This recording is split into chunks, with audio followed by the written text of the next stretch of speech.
And we're live. Fuck. Yeah. Oh, hi. You Okay. joke. Hey, I called Well,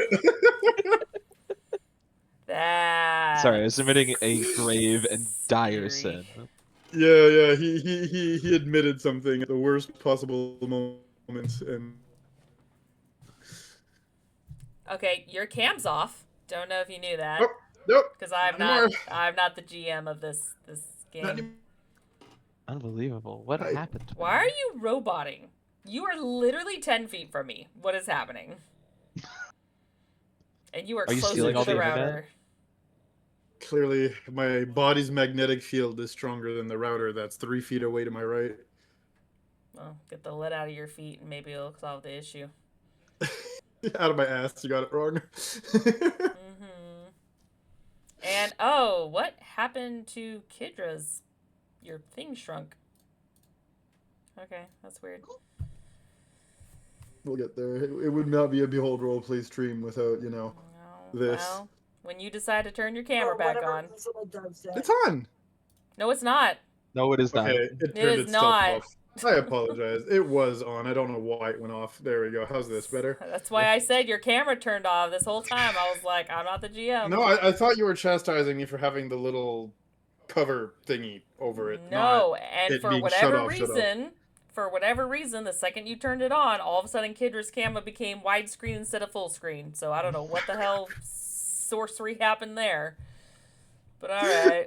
See, this is why I'm not allowed to run a stream, because if I did, by God, this would be hell. We'd summon Cthulhu through everybody's screen without even wanting to. Jiminy Well, Crimus. as long as the internet lasts long enough. Even if it doesn't, you'll have just half a tentacle sticking out the screen, Give me the soul, give me the soul. Anyway, So hi. it's been a hot minute. Hi guys. Hello. Hello. Um, Tam, are you here? Maybe, maybe not. Okay, well, I was gonna poke fun saying that she has a birthday poll, but I guess we'll do that when she gets back. She's totally dodging the birthday pool, using the children as an excuse. We know the truth. This is awkward. Right. Well, I'm glad to see everybody. I missed you guys. This is nice. It's nice to be back. It has God been knows, 84 years. God knows adulting has been difficult on everyone these past few months, but hey, we're here. We're alive. Don't do that. Do Don't what? yawn. Don't yawn. God damn it. I will end this goddamn stream.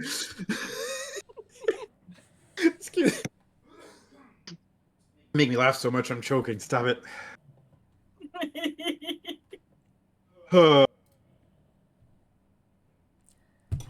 Why is your cam going in and out? Check the USB port. Everything's plugged in just fine. No, well, check the USB port because your No, cam's off. Your cam's off. yeah. At this point, Zoro's the GM. No, I believe it. I'm just not understanding why it keeps. Okay, I'm not touching any of the wires. I'm not looking at any of the wires. I'm moving the thing away from me. Hopefully this does it. Guess we'll find out. Just let me know if it dies out again. Okay. Okay. Been a while. Mm-hmm. Last time we played,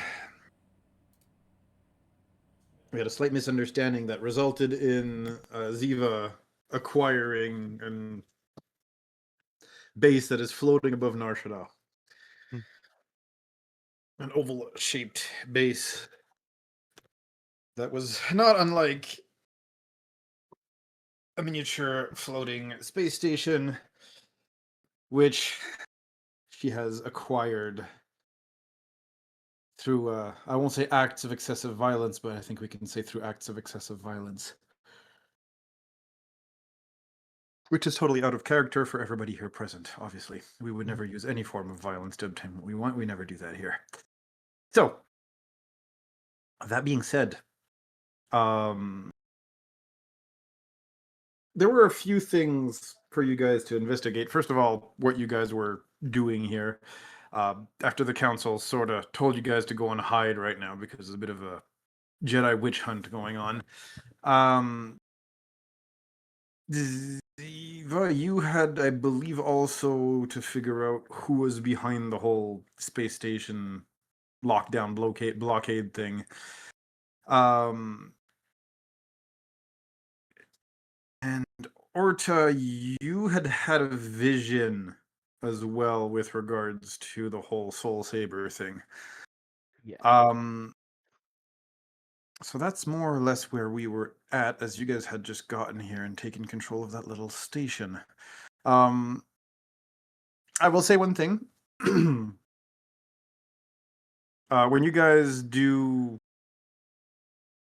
wake up from your rest, you do notice that Kodav is missing right now. He is not present upon the station anymore. All you have is a little note with, I have to go and take care of something, I'll be back. As to what or where, nothing's really written. No details have been given.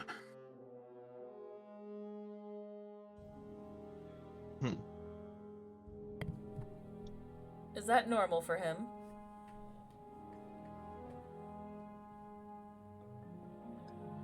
She is Not talking to really. you guys. Hmm?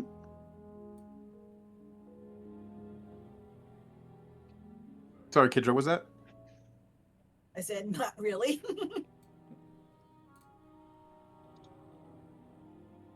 Indeed, I would always describe him as, shall we say, attentive? Hmm.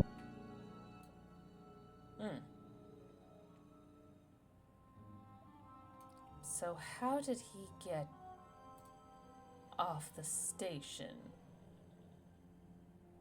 Probably snuck on a ship.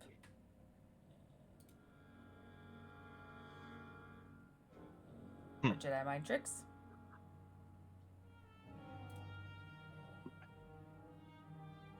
Both are plausible. Alright then. Well, a man down, but should be okay, I'm sure. Mhm. What do you guys need to do?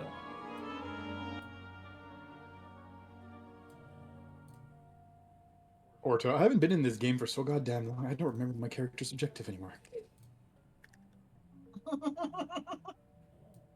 And that's calling you Yeah, out for what you kinda. do. That's what I'm calling you out for because of what you said earlier. No, understandable. I will take my licks. No, you're fine. You're fine. I'm fucking with you. You're good. So,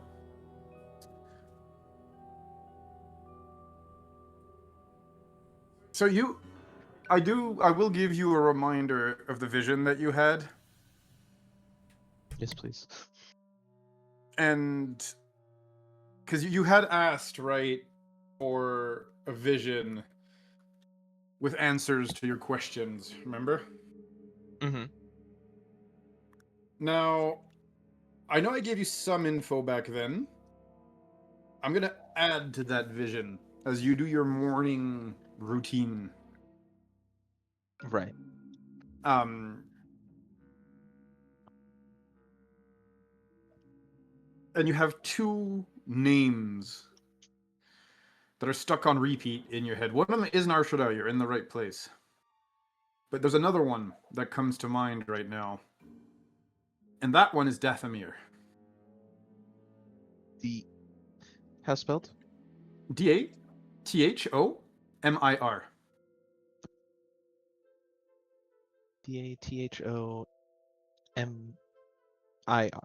Correct. I'm going to ask you a quick lore check if you don't mind. You got it, dude. Please and thank you, sir. This. Kind of forgot that my sheet is on the website for the thing.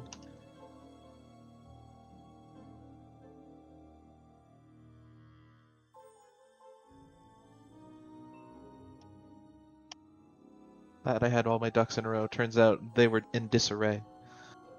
They were squirrels in Usual, disguise. Usual. Exactly. What the Unacceptable.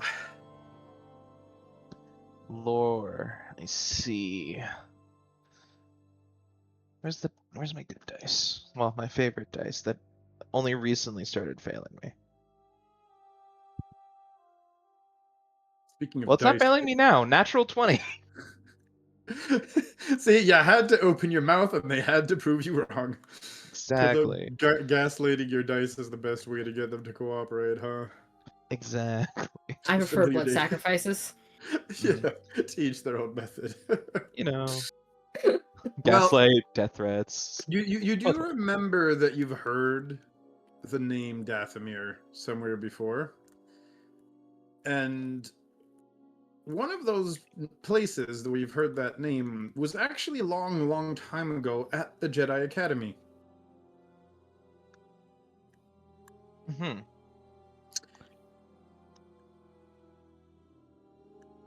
To be exact, a certain female interest of yours back then Hmm. has mentioned the name of her home planet a few times. Yes.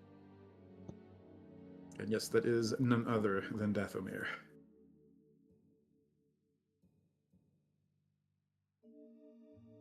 Yeah. So in response to Ziva's question, Orto would say, well, my understanding of where I need to go and what I need to do does not fall onto this planet. So, for now, I will relegate myself to helping others along the ways with their quests. That's weird. I thought you all said you needed to come here for something. And that's why we came here. So it Like I wasn't said- here, it was somewhere else? Like I said earlier, Orta, you had both the name Narshada and Dathomir. Yes. Not just Dathomir, sorry. Sorry. No, you're good. I'm just making sure. Sorry, it's just been so long that I forgot everything, at least out of my ears. Like, You're fine. You're fine. everything I learned in school. You're fine. We're just playing catch up right now. Yeah. But yes.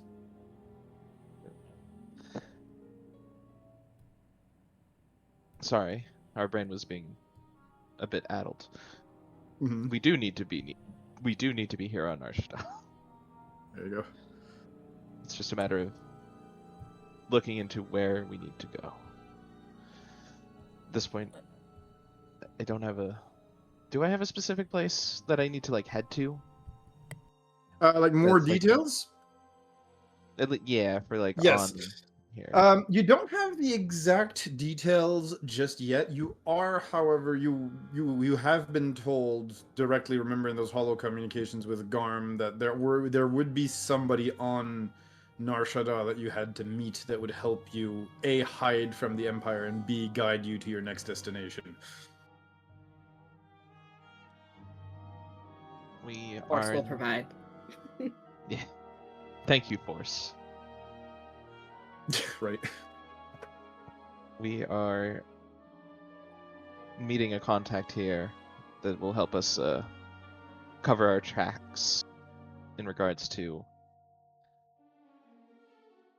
keeping ourselves hidden from the Empire, as well as giving us a bit more of a direction to go after that.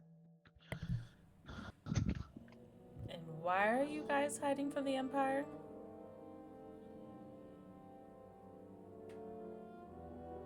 Do you need me That to remind you of It's that too? because we killed that one Sith millions of times. Twice now. This, Oh. yeah. Is that why he's sending us into hiding?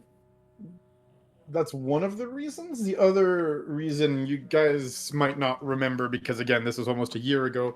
But you know, y'all absconded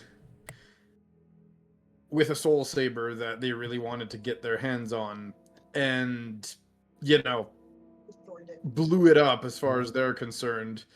Before Ortha basically, I won't say accidentally rebuilt one, but rebuilt one. What's more, the one he has, he's cleansed of corruption, which got rid of all the negative cursed side effects that came with it. So, yeah, they kind of want it. Yeah. I do not know if Orta would share that out loud. No, that's why I'm reminding Yeah. you out of character of the information. You guys can answer and tell her whatever you want to tell her, but this is the Yeah.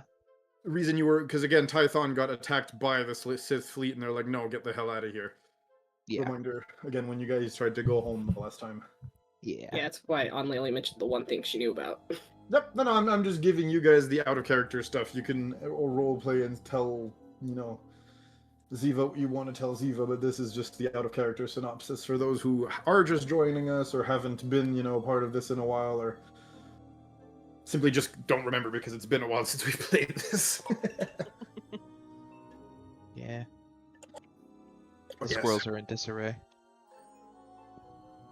So anyway, aside from having killed that one Sith, is there anything else you choose to tell? Well,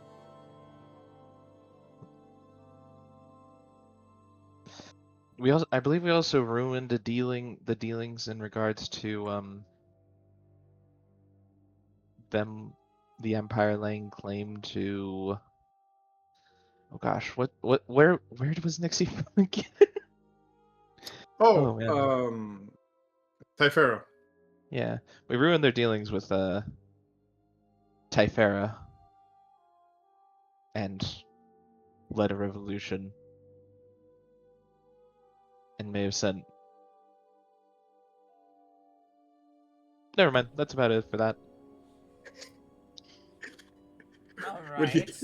When he interrupts halfway. Sorry, go ahead. All right. So where are you going? Once we meet our contact here in Nar Shaddaa, we'll know. Okay. Well, sorry. I should have been more descriptive. Where's your contact?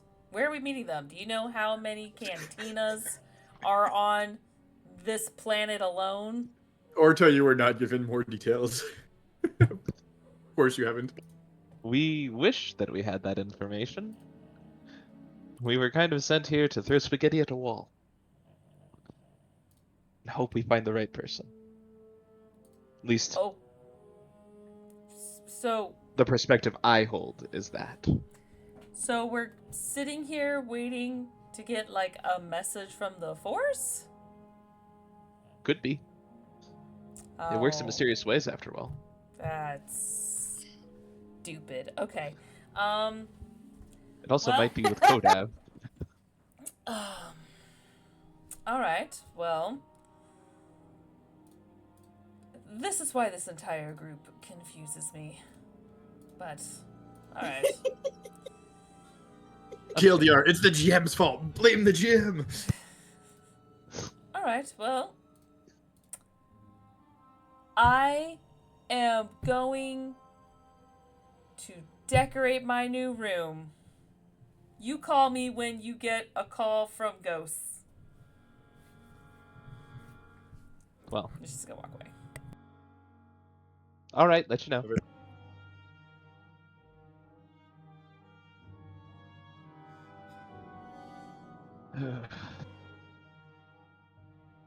Orta just lets out a sigh.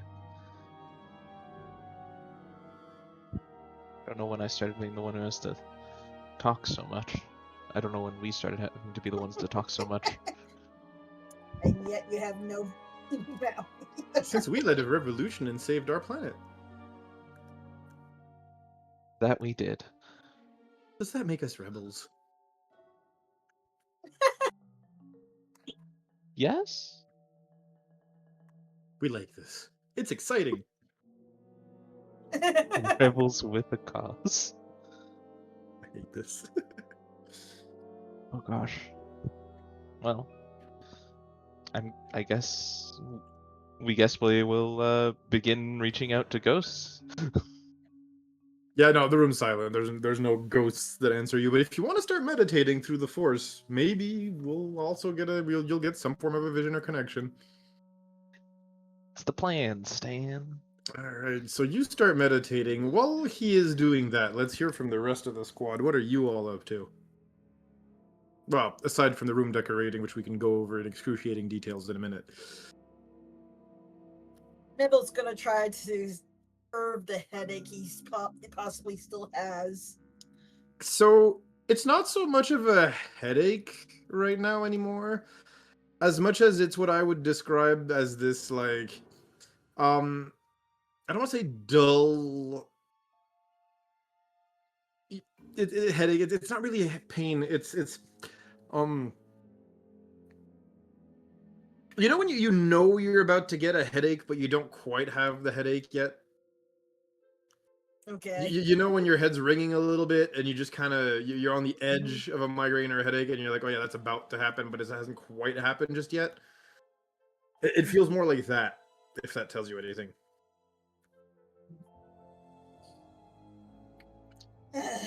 Almost like you're trying to multitask too many things at the same time.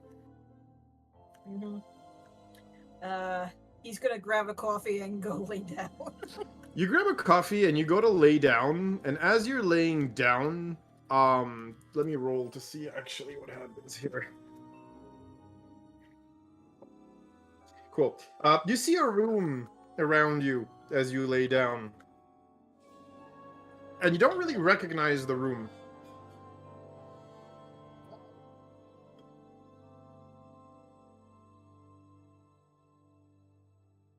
Okay. And after a few minutes, you hear a sigh and look around you and realize that you're in Orta's room. And you're sort of looking at the room through Orta's eyes. Now this is trippy. And as you say, this is trippy, Orta, you hear in your head now, this is trippy, and the connection severs.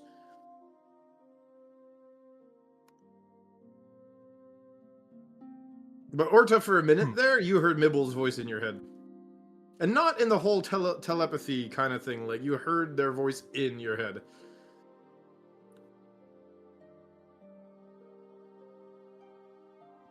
Did we give... We did not. We would remember. Okay. Had to be sure, had to be sure. We understand.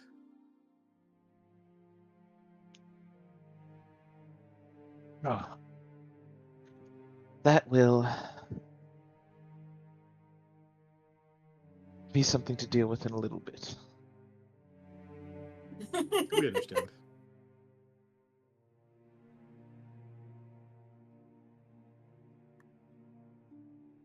Azorta, let's add another sigh. Right. Poor Orta. Orta's been through a lot these past few weeks. Orta and Mibble's moment aside here. Only, there we go. I almost called you freaking Zizu for some reason. Also, I'm not trying to curse your dice, I promise. Only, what were you up to? You are trying to curse them. Only started being on this damn ship. So I'm going to... She's probably going to stop by... It's been a hot minute, so I'm probably going to butcher this name here. Come on. Brain do brain things. To be fair, you're on the base, not the ship, technically. True. We've still been cooped up too long. That's fair. Ziva. Got it. We're gonna go see Ziva knock on her door for a minute. Is that one of the ghosts contacting us for the contacts? I mean, not the last time I checked. Did you believe I'm still well and alive? Oh, thank the goddess. Come on in. I don't believe in the Force, but I do believe in a goddess. Love it. Yes. They have religion. I know. I'm just saying I love this game and how silly it is. It's just I'm having a ball right now. All right, let's go. Force is a tangible thing you can watch people use. However, the goddess. No. Anyways. So, I don't know about you, but I feel like I've been cooped up on a ship base something for far too long. You know of anything to do around here that might actually be entertaining? I know a handful of places. It just depends on what kind of entertainment you're looking for. If you're looking for, like, shows and strip clubs, bars, casinos, shopping, black markets. Lots of things to do here. You think that gets you a bit more active? I mean, there is racing. It's not like pod racing, it's just street racing.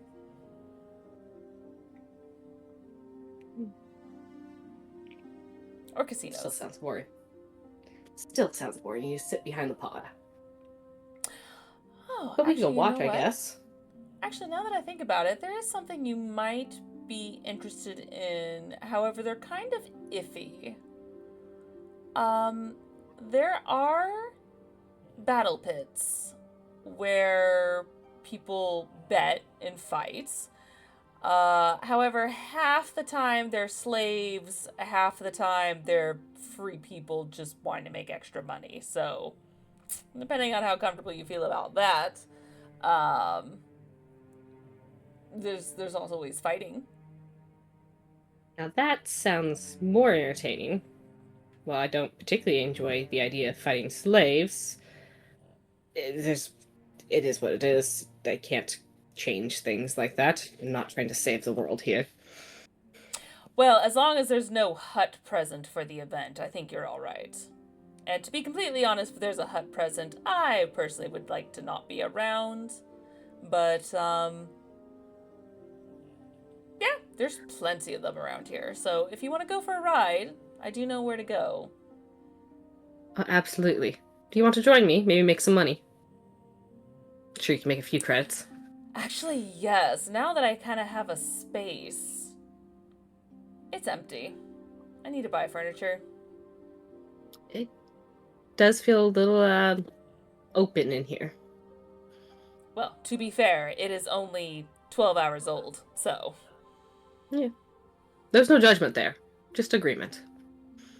Yes. So, I mean, if anyone else wants to go, I mean, I'm down to drink and bet. Make some money. Alright, we can see what the others are up to. I mean, if they're not busy talking to ghosts. Yeah, it's very weird. You see, you guys are a very dysfunctional group. I feel like you guys have no drive, you know? You guys are just kind of winging it. I love It's it. very weird. I'm not used to it. You're not wrong. I think most of our trouble has arrived from different people finding their drives at different time. Yeah. Well, And some are here just for the ride. like you. Look, they did me a favor, I was returning. It's usually how it goes. My count, I think I owe you a couple favors now, too. I'm not that kind of person. I'll still find a way to repay them. Well, you can repay me by me repaying you for your boredom. And let's go make some money. Might as well. Yes. Alright, let's ask everyone else. So-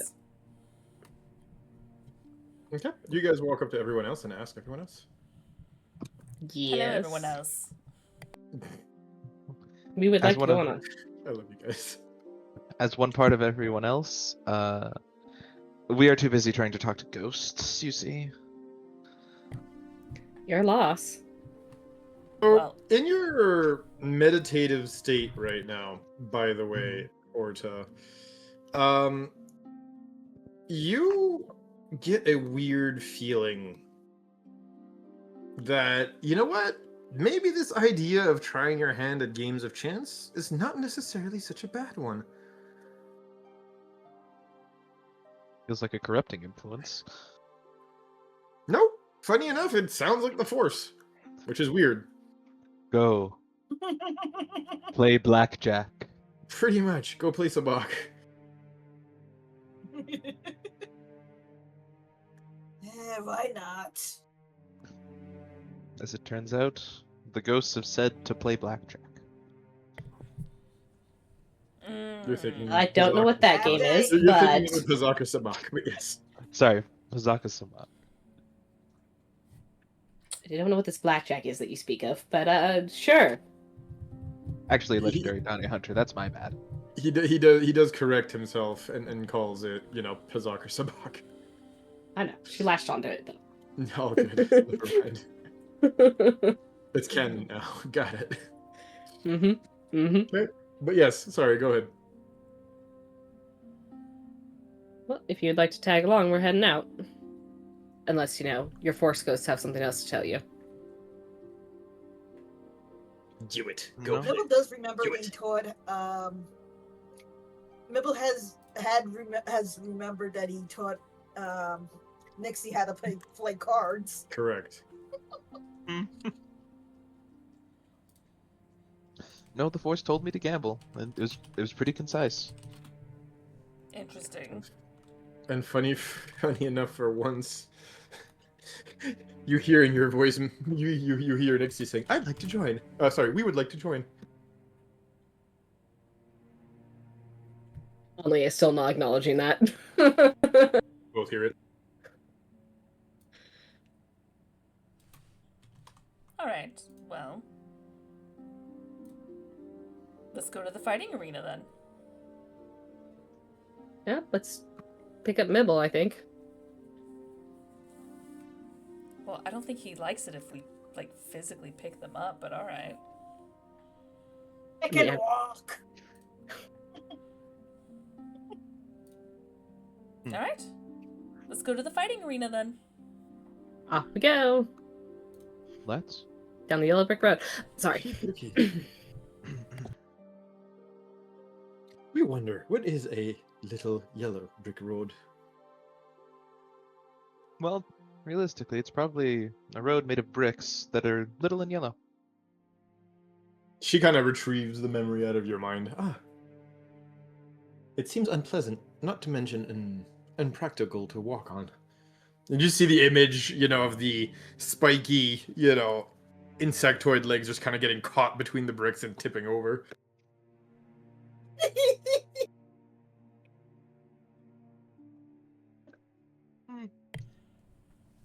Feels like there's a certain charm to how they are made.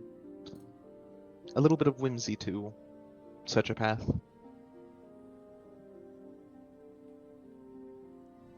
Like you'd be off to see some sort of Force-sensitive individual at the end of said yellow brick road. A wonderful one at that.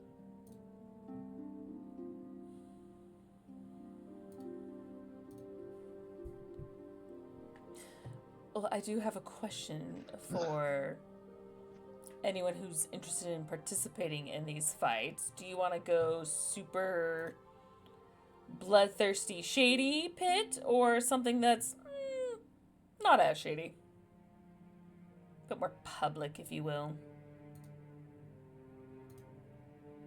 Don't really have a preference, as long as I get to use the axe. Ooh, well, You do know that the shadier ones offer a higher risk of fighting, but the payout is better, obviously. Just confirming. the good news is you can use your axe in either or. I mean, you can even be killed or kill someone in both. It's just one is more inclined to be less cheating, if you will. You can cheat in fights? Alright. Oh, yes. Yes, there is a place that's known as the Pit that it is actually perfect for smugglers and fighters and the like, and it's kind of a rough area, but yeah. You seem well knowledgeable about both. So how about you go with whichever one you think would be better? Oh. We are taking a Jedi with us. Yes, we were going to say Oh. the same thing. Yeah. Well, there's a couple other pits I'm thinking of too that I'm actively avoiding, so we could maybe go to the arena where it's just a little less shady, a little less cheating, easier to blend in. While if we go to the pit, they're gonna know there's a Jedi there. It's kind of hard to hide one. Everyone's very active. Sounds like we shouldn't go there. Yeah. So, the arena it is. Although, weirdly enough, the crowd is more bloodthirsty than the fighters. It's kind of weird. Like, they're expecting blood. It's kind of like when you go to a race and everyone's really disappointed if there's no crash. It's weird. I think I can understand that. Yeah. So. But to each their own. The arena it is then. Now, grab a speeder, taxi speeder, whatever, and make our way to the arena. Very nice. I'm just grabbing the tokens and I will bring you to the arena map. As soon as I finish the little intro, of course, I'm just making sure everything gets done all at the same time. That way we waste no time. Okay.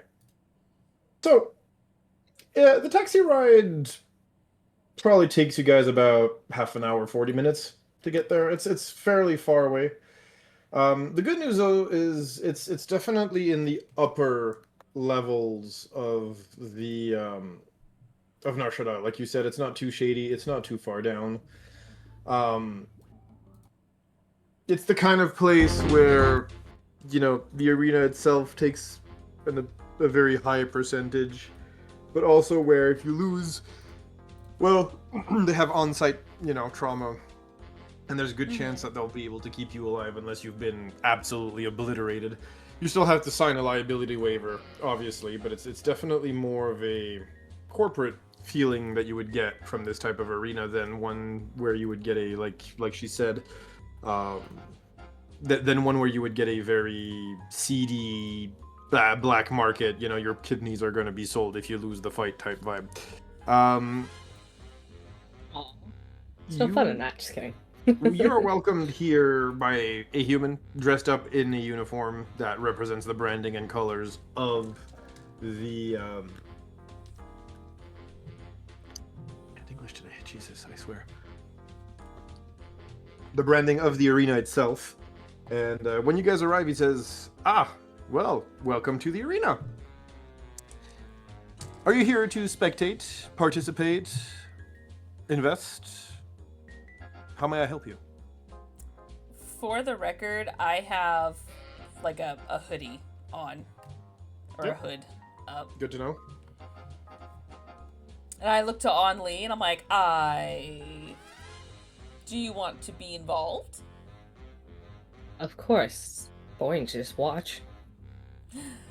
I mean, there's some entertainment of just watching, but it just makes you want to involve yourself more. Smart friend when you watch someone you know. We're here to enter the fight. Very good. And he mentions for you to come via a side door, not where all the spectators are entering and exiting. And you go down this narrow hallway, very well lit, very clearly lit. As he brings you to a small set of rooms, maybe like 6 or 7 of them that are side to side from the main hallway. He has you all enter the room, and it's a very Spartan type of furniture that you have here. There's a few benches around the sides, basically what you would call lockers, small showering area, you know, very basic stuff. Nixie is following you guys, by the way. She comes in with you guys. Remember, she's more humanoid now after the last few episodes. But yeah, she follows in with you guys, and in the middle of the room, there's a table, and on that table, there's a stack of data pads. And he says, well, if you can each grab one, you'll see the waivers that I need you guys to sign, the bonus per fight that you guys are going to be making, the percentage that the establishment takes from your winnings, and trauma, insurance, all those little knickknacks you don't have to worry about too much, but feel free to read. If you guys are up for it, sign. If not, simply exit right back out the way you guys came. There's only one hallway. You can't miss it. If not, once you've signed, it'll let us know you guys are in the lineup. Somebody will come and get you when it's your turn to fight. Appreciate it. I think Mibbo would. I think Mibbo would more or less be spectating. So. Yeah, Orta as well. Okay, so you both refuse to sign and basically walk back Mibbo out the will hallway. make a bet on only winning. Sorry, what? Mibbo will make a bet on only winning. Okay. So only you sign up. Who else signs up, if anyone? Anli, do you want me to participate? I'm not too much of a fighter, but I'm very nimble. I mean, that's up to you. I'm doing this for my own entertainment. I can't drag you along off that. That's true. Let me scope the competition first. Not necessarily for me, but just to see what we have to potentially face. And she's gonna try to peruse a bit and see if I can see who some of the other contestants are. So, like I said, everybody's in these small, closed rooms. You'd have to, either, snake a, small camera under one of their doors, or just flat out open the doors and check them out and pretend that, oops, I came in through the wrong door. It's entirely up to you how you want to do it, but it's not as simple as just peeking. You'd have to either open the door or find a way to peek under it or through it if you can do that. Give me But nothing a stops you from doing so. second. Mhm. Let me see here. I thought I had.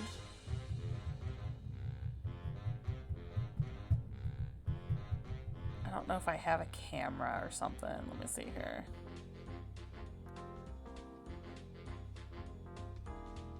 I have so many things on my character sheet. Oh, let's see here. The curse of playing a rogue. I could everything. I don't know if I could do that thing. What is this? Nope. That's just all stuff to benefit me.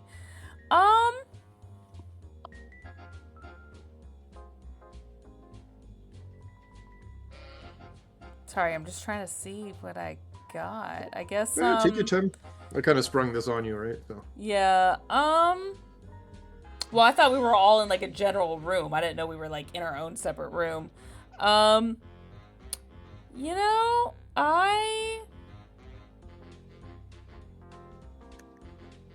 You know what? I'm just gonna test the first door and just go, oops, wrong room. Okay. Let me roll to see which of the several teams you scope out. Okay. You open that door, and it's pitch black inside that particular locker room. You just hear a high-pitched hiss as the door is slammed shut in your face. Okay, I have dark vision. So did I see anything? Despite having dark vision, which, you'd think, right? You saw the room and everything that was in the room, right? But you didn't really see who was behind the door because it's almost like they were just sitting next to the door and they just slammed it the moment the light hurt their eyes. But you're able to deduce that you have at least one opponent who hates light. Can I think of maybe a potential race it might be that hates light? I Or can pull that up creature? for you. If you give me a lore check, I can pull that up for you. How's my lore? The dice could still be nice. The dice were nice, actually. 21.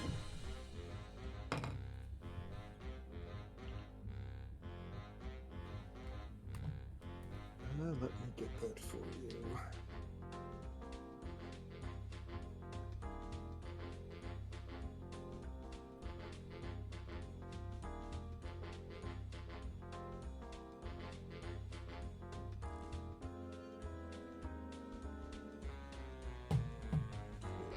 Go. Just a snake person.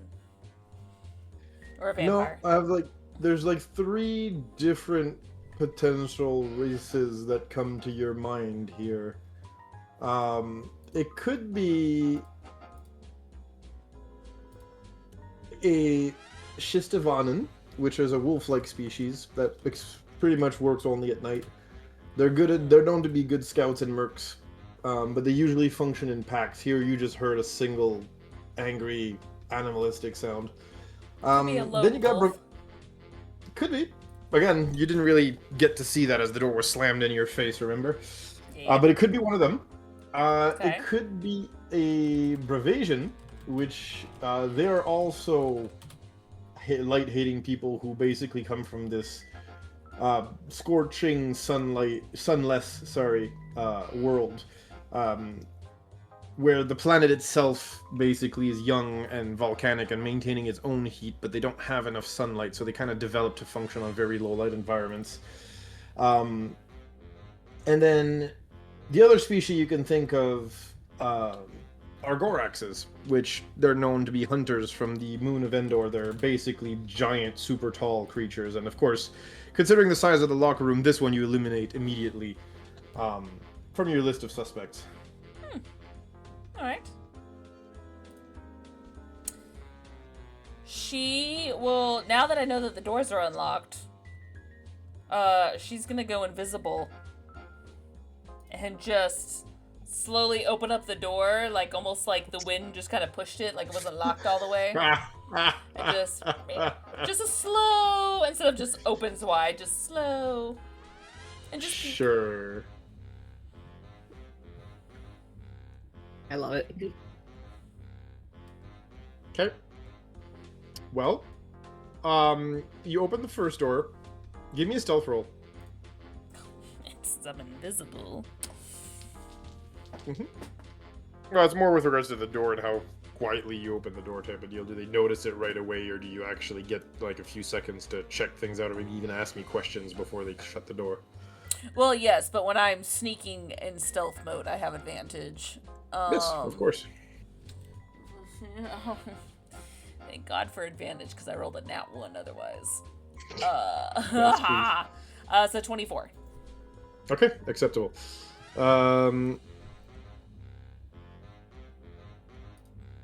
So you open the door ever so slightly, and thankfully you were actually quite quiet about it, to the point where the occupant inside the room does not notice you. Which might be a good thing, because when you do open that door, it's a little disturbing. And it takes you kind of a minute to kind of figure out what the heck you're processing. Because the first thing you see is just like a bunch of like whips and electro pikes and items like that hanging off the wall, and you think you might have just stumbled into like some form of BDSM dungeon at first. But then you notice like bags of animal feed, and you see that the person standing in that particular room is dressed, you know, in a very typical outfit that's made mostly of leathers and pelts from animals. As this seems to be a beastmaster of some kind. What kind of animals they're using to fight in the pit, you have no idea from just the food and what's being put there, other than the fact that they're probably carnivorous. But you can tell this guy is some form of a beastmaster. Okay. And as I clock that, I go to the next room. Same thing. Oops.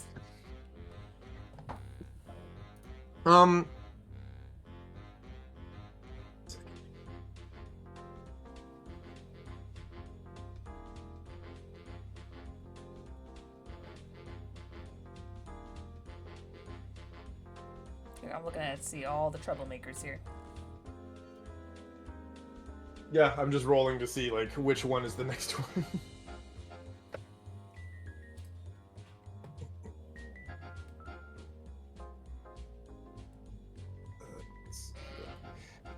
Sorry, I was not expecting you to check out every single. Well, I mean, I'm not gonna sit here. There's and say, nothing "What's wrong. all There's 50 nothing wrong with it. contestants?" I'm just rolling and checking.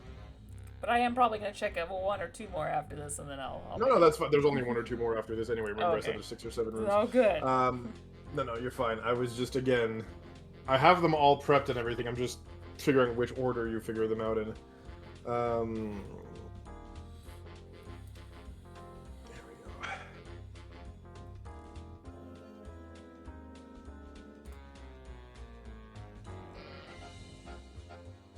Okay.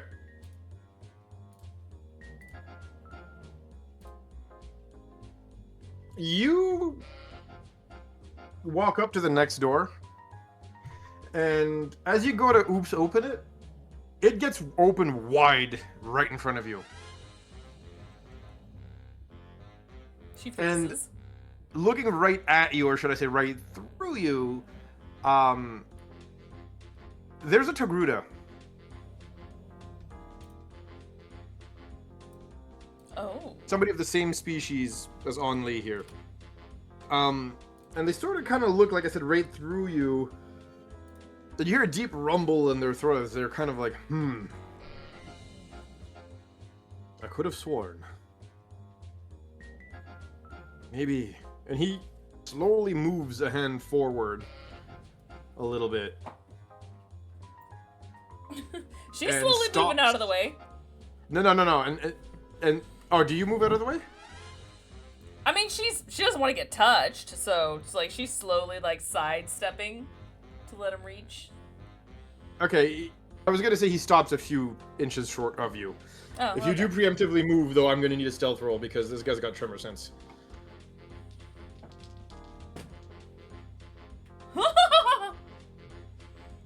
29. Okay. I'm very Kind light of on my looks at the feet. floor where you are standing after you sidestepped. And he kind of reaches for his they're not Leku on Togrutas, but the Leku equivalent, the tentacle on the side of his head, and just kind of scratches the ridge a little bit. And then somebody from inside his room just yells, "Hey, what you doing over there?"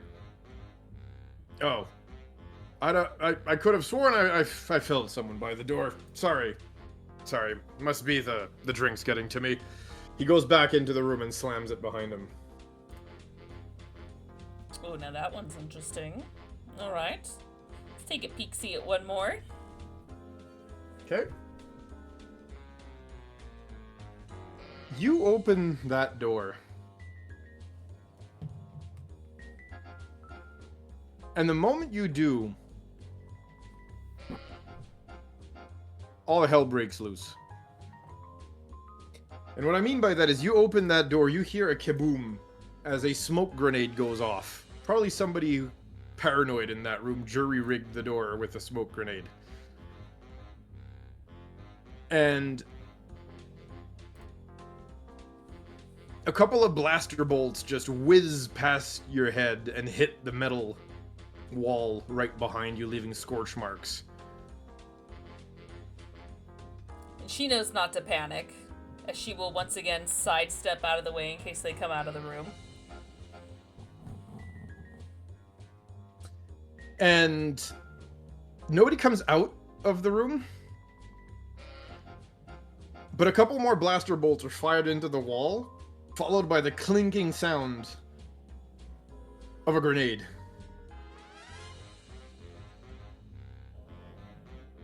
As the door is shut violently. Oh, this one's a weird one. All right. When I heard the footsteps, did they sound pretty hefty or light? Relatively light, funny enough. But they did throw a grenade out before shutting that door. There's a grenade at your feet right now. Oh my. Pin pulled and everything. Oh yeah, this thing's about to go boom. You know what, just for funsies, You said it's outside the door, right? Yes, they did shut the door. Okay, she's just gonna use her foot to just kind of push it up against the door so when it goes off, it blows the door off. And then she's gonna walk away. You have like maybe 1 or 2 seconds. That's a little. So you more like you punt it and you jump out of the way. I'm assuming. That's Yes. a quick. Sure, yes. Usually it's a 3 or 4 second fuse on a grenade. If Not the World War II ones. And your camera turned off again. oh gosh darn it! I am what the it captain is. now. She's like, I'm taking over this show. All right. What do you everyone. say, Game Master? Do you succeed in kicking the grenade against the door before Yes. being able to walk away Yes. without looking at the explosion? In fact, I bend reality give me and a shove it little under dex. the door. Give me a little dex roll here to see what's up. Turn your cam back on. Yeah, Jesus. Oh my god, my dice are so spicy. That's Okay. it's a dex save. Yes, if you don't mind, but my thing is not recognizing the. Give me a minute. No. Well, just to help with the anticipation, I rolled a 33. Oh, very nice. I'm at 20. Yeah, yeah, perfect. You easily manage to do that and get out of the way as the flashbang does go off. Is it not recognizing the USB?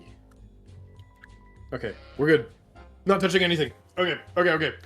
But yeah, you successfully managed to punt the grenade at the door, where it detonates. Thankfully you are not harmed, but it was a flashbang.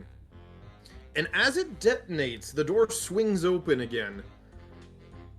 And you just see, like, this scaly hand holding what seems like a repeater blaster carbine around the corner of the door and just hosing the door down. Well, not the door, but the hallway down before they pull their hand back in and slam the door shut once more.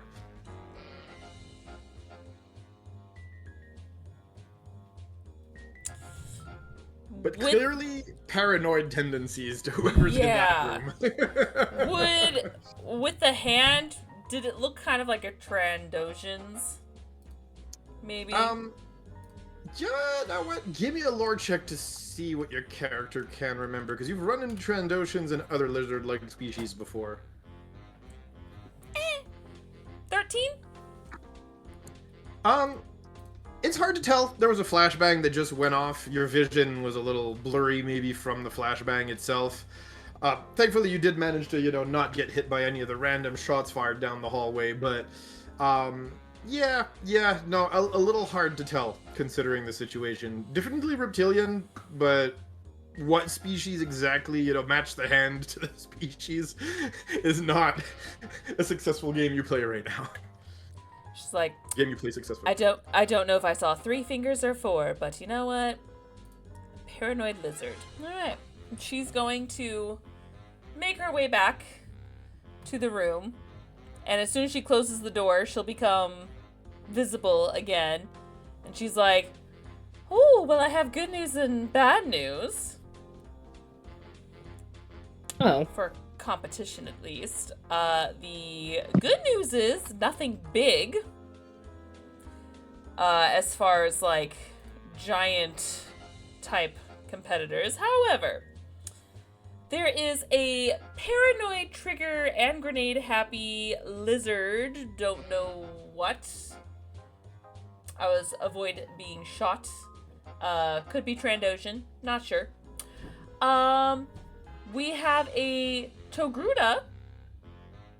Although there was someone else in the room, so I'm not entirely sure if they are the ones competing or not. But they might be, because they definitely twitched when I tried to move out of the way. So I think they're extra sensitive. That I one's mean, I maybe can't new. confirm we would have noticed. Anyone of my race would have noticed you. Tremor sense. Oh! Well, then there you go. So, it's good to know. There is someone who I couldn't see. They were too quick, but they were not fond of the light. So if you can find a way to use the lights that are reflecting off of the crowd and kind of blind them in the eye with your axe. That might be to your advantage since they seem to hate light. Which I don't know how they're going to do in the arena because it's well lit. Usually. Yeah. But even if they decide to take out the lights, it's not like I can't find them. Unless they too have something that's like tremor sense or do well blind. I'm not sure. But the one that's kind of the wild card, in my opinion, is that it looked like that we have a Beastmaster amongst us. Now, that's kind of where the bad news comes down, because you don't keep the beasts there. They go elsewhere. So I don't know how big it is. It could be it could be as big as a Rancor, or it could be a smaller beast. It's really hard to say. So Interesting. that one's the mystery. But the others might be a bit easier to deal with. But that's the competition. Well, you never know who you get paired with in these things, but good information nonetheless. Thanks. True. And I am thinking, because sometimes they just battle people to see who wins, or last man standing. And if it's last man standing, no offense, could be but I don't know if I want to fight against you. How would that be offensive? She says with a big old grin on her face. Well, because you're a big, strong girl, and I'm just got these little arms. Oh yes, you're so helpless and defenseless, I'm sure. Oh. Depending on where I am with my stamina, I could at least dodge it for a long time. But I've also seen you fight, so I think it's more entertaining to watch you. But at least now I've got some information for you, and use that as you will in your fighting. Alright, well thank you. Oh, and if you want to, just because it's kind of funny, if the little trigger-happy grenade lizard fights you, he likes to yeet them pretty quickly, including flashbangs. So be careful with the flashbangs. But it might be funny if you want to, use your axe like a baseball bat and just whack it back at him. That's what I would do, at least. Not a bad strategy. And at the very least, even if he blinds me, it's not like I can't find him again. That's true, now that I know something new about your race, so that'll be fun. It will be. Either way, this will be fun. I'm actually excited. As now long as that I I've don't seen die, it. it's still fun. And I think that risk is part of the entertainment. I mean, to each their own. It'll be fun to watch, though. Hopefully I keep you entertained. Well, the good news is, too, I could probably, slink in the crowd, maybe grab any information that we may need for a contact looking for a Jedi. I don't know. While watching you and drinking and eating snacks. Because that's going to be my lunch today. You'll enjoy and save some snacks for me. I need some Oh, I afterwards. I'll save the big drinks for you, too. Yeah. Well, hopefully we can make enough funds. We can we have an enjoyable evening. A few bars. Agreed. And as you guys finish this conversation, or are in the middle of this conversation, should I say, you hear some knocking on your door. Who is it? Don't come in, I'm naked. Arena staff, your next match has been decided. Don't come in Hey. naked. I'll wait for you contestants outside. Please make sure to get ready as fast as possible. The crowd is waiting. As he sounds clearly awkward about all this. I think Just you need to disturbed find- him. I just need to find my panties. Okay. Well, bought us a little bit of time, so. Bought us Oh, a little broke bit the of DM. time. Tricks being pulled out here. I love it. Hey, look, it's not the first time we've claimed kinky things going on in the cupboard or closet. Look, I'm not itching about it. I just find it funny. All right. So I'm a Twi'lek. What do you want from me? I think Anli literally pulled this in one of the other things. Yeah. Right. Okay. So She will take Onley's shirt though, and just kind of like have it off the shoulder. Oh, I was thinking the same thing. Only was going to do to you. So we probably do it to each other at the same time. Which is, Okay. you take the other shoulder, I take the other. We're like, meow. Go get him, Tiger. Oh my. The one brain cell is strong today. No kidding. Needs to download more RAM. I'd like to say you're wrong, but... As you say, you just hear Nixie. We're excited to have fun. Is Nixie Oh, still in the room with us? She's still in the room. You just been completely ignoring her the whole time, but I did say she walked into the room with you. Look, I don't interact too hard with the bug, so. Not that you should. But yes, Yeah. her raptor talons are kind of just like slung over her shoulders, and she's got the little hands with the fingers as she kind of scribbles a doodle that looks like a name that you can read, but it's really horribly written due to lack of practice. But you can still make out she's in the Nixie fights. as she kind of like signs up on Oh. one of the data pads. Alright, Nixie, let's head out. Yes. Do we get to eat She's them? fighting. No eating them. I'm pretty sure that's in the rules. Do we get to eat at least one arm off of them? It didn't say anything about taking off arms, so if you can remove it from the body first. She unslings the talons. You most definitely can. She follows. Oh, You're a bad influence. All right. We are the Orta, best by the way, influence. you hear all this. Please do not disarm people. Very well, The we whole shall point. decapitate them instead. No decapitating, but you can pull an arm off. They won't get too mad about that. No arms. We The are Wookiees do it all the confusing time, ourselves. it's fine. We're confusing ourselves. The Wookiees do it all the time. Don't worry about it. Our heads hurt. All right. We shall see. I think it'll depend on how hungry we get. She follows. Here, I'll bring the arena for you guys here.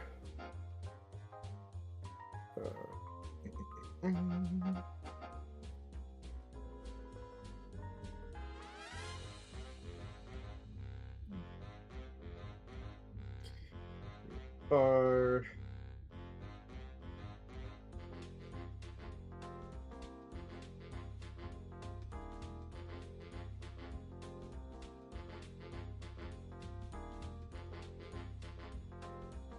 here we are. Cool.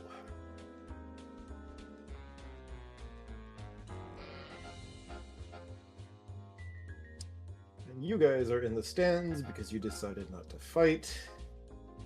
You are in the arena. Did you go back to the stands once she was brought to the fight, Ziva? Or are you just waiting in the Yeah. locker room? No, Okay. I'd go out because I wanna see. Of course. Well, yeah, they would have probably had a hold of the terminal, but yeah, I'm assuming you want to hang Yeah. out with the others while this is happening. Yeah. 2 seconds here.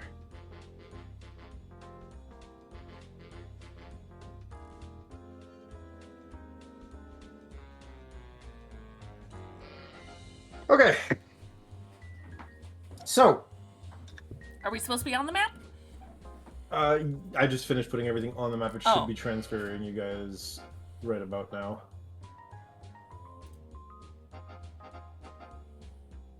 Oh my.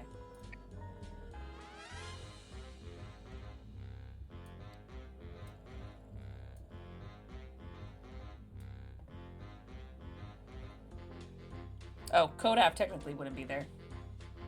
Oh, habit. Sorry. No, that's Bonk. fine. Bye bye. There we go.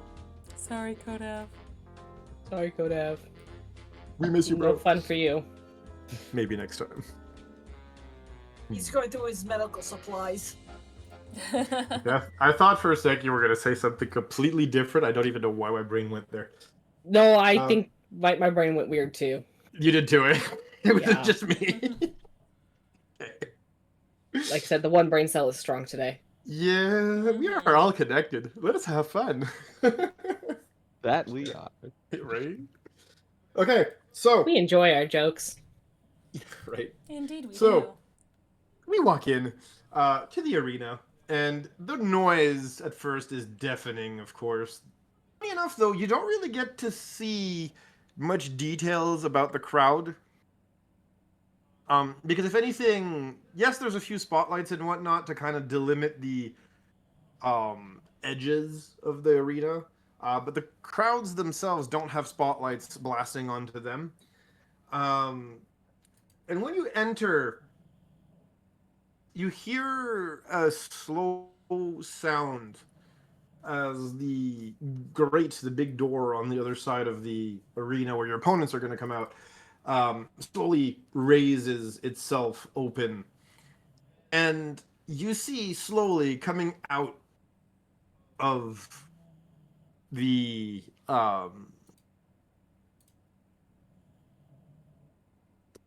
how do I even say this? Out of that entrance, under the thundering screams of the crowd, of course, and the MC who's yelling something in a language you don't really understand before the basic translation kicks in, and you just hear something along the lines of, "And they're here, one of our favorites. It's the Beastmaster, along with his favorite, the Rancor." As yes, it is Oh. a fairly big Rancor Well, with a human riding on its back. Just more meat As- for Nixie to eat. They walk out, and yeah, Nixie just goes, "Ooh, it's big." If we're gonna fight it, might as well find out how it tastes. You just hear her mandibles is- snap behind you with a bony sound, or exoskeleton keratin sound, oh chitin my. sound. Middle is Well- betting for Lee and Nixie to win. You'd even see like a little bit of drool sticking out of her mandibles. You know, like she's hungry. She's like, "This tastes like chicken. I know this." I mean, naturally, Ziva's betting as well, and for Only and Nixie to win. How much are you betting, by the way? I am betting. Yeah, fuck it, 5,000 credits. Middle's gonna do 10,000. Okay, 5 and 10K. I'm opening a small notepad here for that. Give me a minute. The odds, by the way, right now are 5-1 for the Rancor. Okay.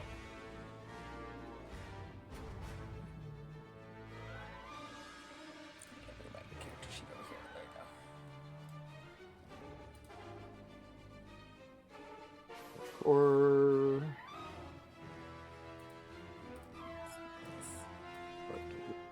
There we go.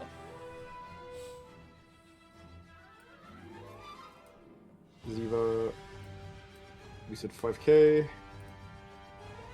Mibble, you said 10K, yeah? Yep.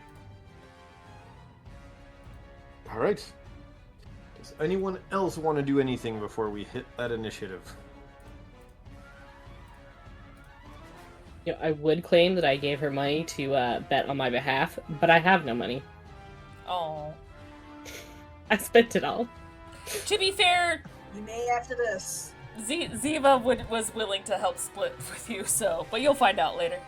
I'll get paid for the fight, I'm sure. Not a whole lot because, you know, this is the No. above ground one, but still. No, it's still something. It's better than zero. I think Yeah. I spent them all on Kotal packs. So up to you, hun. But do we want to take a break first before we I get into think the that fight? might be the play. I think we're going to just do a quick bathroom break because this is probably going to take a good chunk of time once we actually get it rolling. Alrighty. Let's do that. We'll see everybody after a short break. Bye, I'm We'll be waiting. back.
And we are back. From outer space, I just walked in to see there with that damn look about. We're no, we're not getting canceled. My bad. All right, hi. Wow. Not with Like, that attitude. I just heard the DMCA in the distance, and I'm like, no. swear to God. Got One 10 pod seconds, per I do room. believe, if I remember correctly. So Thankfully, that I was think like it's 3. 5 or so we're 7, safe. something like that. That was 5. still 3. We're safe. Yeah. All right. Really, because that felt like a minute. It took a turn. Just kidding. Mhm. And Ollie's dead. God damn it. Welcome back, I said. All right. So, yeah, welcome back. We were about to have a little fight with a Rancor that had just run into the pit. Is there anybody else who wants to do anything before I have us roll for initiative? I mean, Not buy involved in the alcohol. fight. Not at this exact moment, personally. Snacks and alcohol. Because that's what we do for lunch here. All right. Yeah, no, you can easily find yourself some form of a drink. Snacks, too. They're a little overpriced, but hey, big venue. What do you Yeah. expect? Big venue needs their coins too. Yeah. Yeah. But here we are. So, if nobody else is doing anything, let's roll some initiative. And I finally found better music on the break to do this because I preset music not expecting pit fight music, so I was like, oh, I should probably add that. You're welcome. So thank you. Made you expand your music library. Oh, I've got Maybe. like 50 songs, but I like preset to some to like what we may come up against and some other extras, and I was like, oh, pit fight was not one of them. Let me go do that. Had to throw a curveball. I mean, it was pretty easy to add on. I just had to quickly grab what I wanted. I'm gonna try those dice today. And here we are.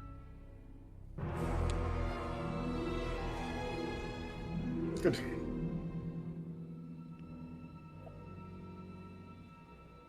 So, Anli, by a vast margin, you are capable of seizing the initiative here. Wow. Apparently my d20s were not nice on the initiative rolls. They can remain that way. It's okay. Uh-huh. Let's We see. both know how that goes afterwards. We don't talk about that. Mm-hmm. I mean, step 1, rage. Okay. With axe in hand, she's just going to, Mhm. because she's now in the arena, and she has arena fighted before, so she's going to be a bit more theatric. So instead of just the usual silent Anli who goes into her rage and just starts killing things, you actually see like she'll pull the axe to the side and she'll make a face and she'll actually like let out a battle cry to start off, as she will start moving towards this thing, but she moves to the side, so she's moving. Let's see if I can move there we go. She's kind of moving this way. She's kind of putting distance between her and Nixie, so we're not kind of grouped up. And while she's running, she's just going to hurl her axe at this thing. Doing the typical Anli, but it's definitely with more flourish than she normally does. So it probably does a few extra spins and flips as she tosses it. Let's see if we can actually hit something. Ooh, not bad, not bad. What's my crit range on this thing again? I think it's just 19 and 20. Damn. One off. I rolled an 18. So a 25 to hit with the first That'll attack. hit. Let's see the damage. And the damage on this thing, I don't get all the extras because, he hasn't hit me first. But let me make sure I have all of them.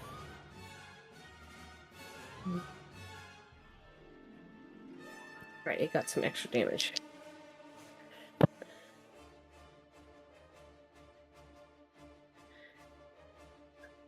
That's 4.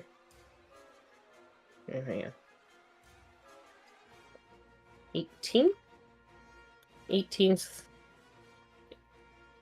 kinetic damage. Like, what kind of damage do I do again? It definitely hits him and deals damage, but you can see that this thing's got scars covering all of its body. It's probably not its first fight by a mile. As the axe bites, but it doesn't quite bite as deeply as you would have expected. Okay, that's fine. That's just gonna make this fun. As it screams at you, echoing that battle cry you just let out as he runs towards you. I get one more attack. Oh, my bad. I thought you were done. Please throw that second attack at him first. Sorry. So as the axe comes... I just thought you were going to do both. Go ahead. It's okay. As the axe comes back, she's going to kind of leap into the air to grab it out of the air instead of letting it just return to her. Because, again, she's putting on more of a show. Mm-hmm. And then she'll spin around and let it fly again at him. A little less this time, as we're looking at an 18 to hit. That'll hit. This thing's a big-ass target. Yeah. Ooh, better on the dice for this.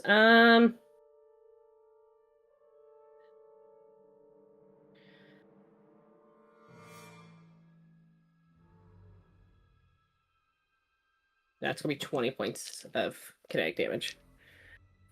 That's still pretty darn good, though. Yep. Okay. As again, you see the axes bite into this thing's thick hide. And again, it draws a bit of blood. You still hear a screech of pain from this thing, but it's not like, to the point where it's throwing its rider off or anything like that. As, like I said, it responds with this angry, primal, bestial rage of its own and charges right at you.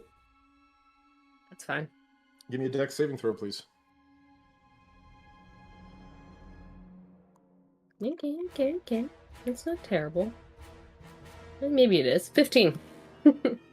Not very proficient in this. So you try to get out of the way as this thing charges, but it still manages to bowl you over.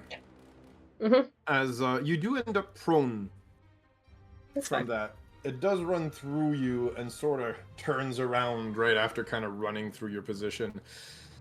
And like I said, it turns to your prone form here and raises a hand as it swings down in a clawing fashion, almost gets trying to scoop you out of the sand. You can see this giant claws just kind of raking through the sand as it's trying to scoop you up here.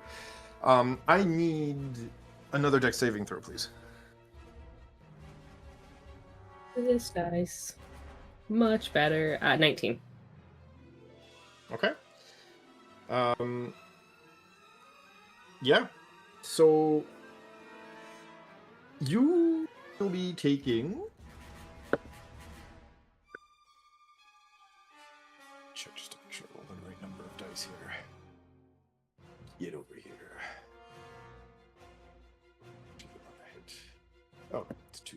Sorry, I rolled a d6 like a dum-dum. See. That plus that. You'll take 21 kinetic damage. Obviously, I think that's halved by your raging thingy, right? So yeah, that's 11 damage you take from that. But you still manage to kind of like slip from between its claws, if that makes sense. Okay. As it bolts its head down at you and tries to munch down onto you. Yep, go ahead. As I rolled out of the way, can I use my reaction? Yep. Because it made an attack at me, so I get to hit back. Yep, of course. I'm just going to bring the axe, throw my dice around, and as I bring the axe around to kind of slice at whatever was coming down at me. Okay. Oh, 23 to hit that one. That'll hit. Give me some demi. Because, berserk bullshit. That's fine. Oh, not so great on the Daimi. 14 kinetic. Okay. It sort of manages to power through the hit, though you do see a small gash around its mouth from where your axe hit it. As it goes on right down to have another chomp at you. I need an acrobatics here, if you don't mind. Acrobatics. And acrobatics, I'm actually proficient in those. Yep, as you try to get the heck out of the way. That's going to be 19. Okay. Very good. So yeah, it tries to bite down on you, and thankfully doesn't manage to like lodge you inside of its mouth. Instead of more just kind of nicking you with its teeth. Yep.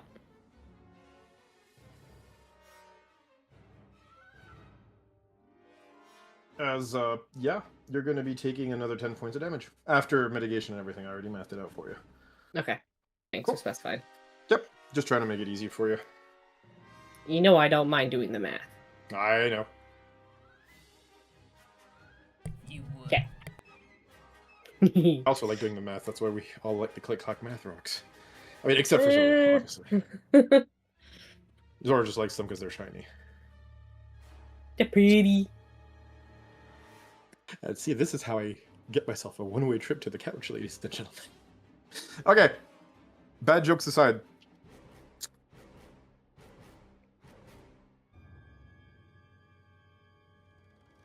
Nixie's turn.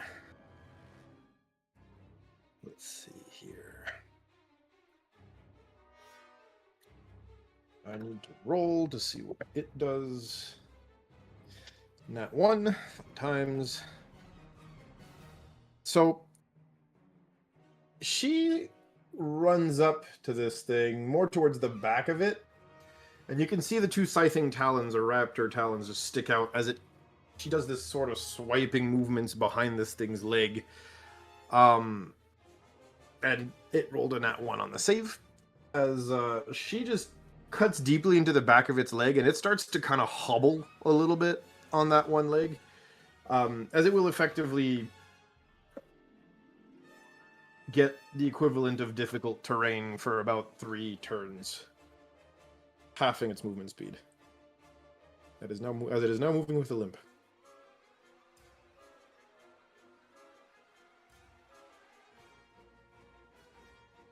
Alright. Back to Only. Well, as much as Only can fight ranged, she doesn't need to fight ranged. So we're just going to we're going to do essentially axe tricks as she swings at it, but from up close, so it's more like toss it in the air and let the axe slice down and stuff like that. It's just, again, to entertain the crowd, but also to, to help herself. Of course. Okay, that one's so 17 on the first one. Okay. In the second one is a total of 26, which comes from a nat 19, which is a critical with her axe. Very nice. Let's see it. So, this is going to take me a minute because I have to run through my rules again about what I get to do when they've hit me before.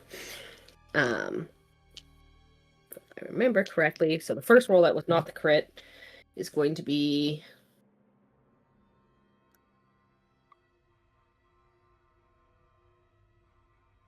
I say 22, but let me double check that. Yeah, 22 for the first one. Okay. And for the second one, it's going to be...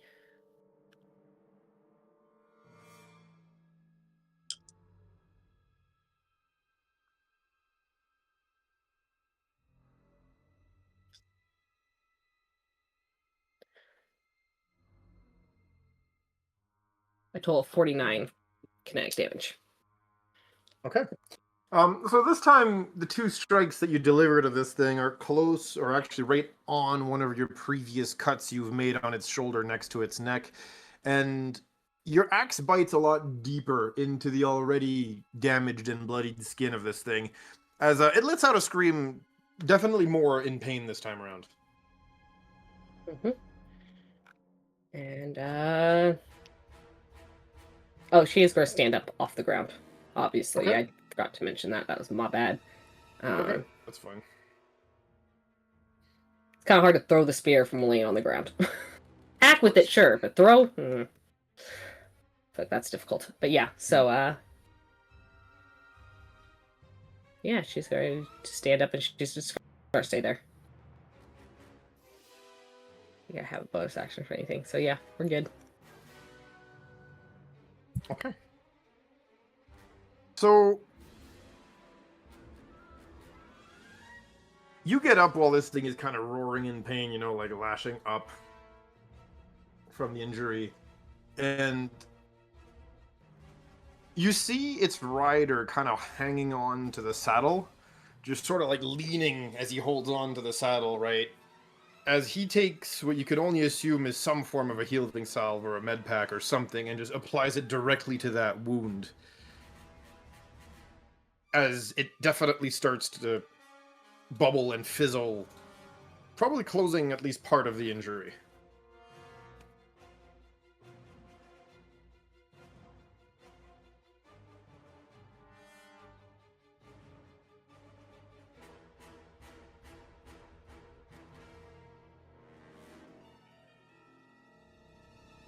The Rancor itself.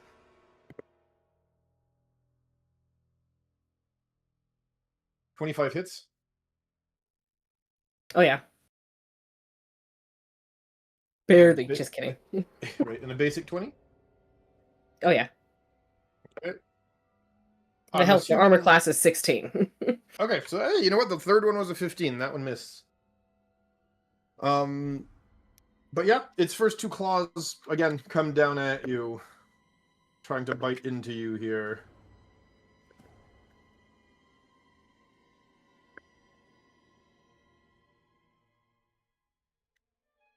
And after math and everything, that's 15 more damages to you. As its two claws come at you, and again, once again, swipe at you. This time, not trying to pick you up off the ground. It's more like it's trying to bat you away from the pain, you know? This thing stings, this thing's hurt. We don't want it near our mouth. But yeah, that's it. 15 post-mitigation damage for you, 30 before. Thank you. Good. Yeah, Nixie's gonna go for his other leg.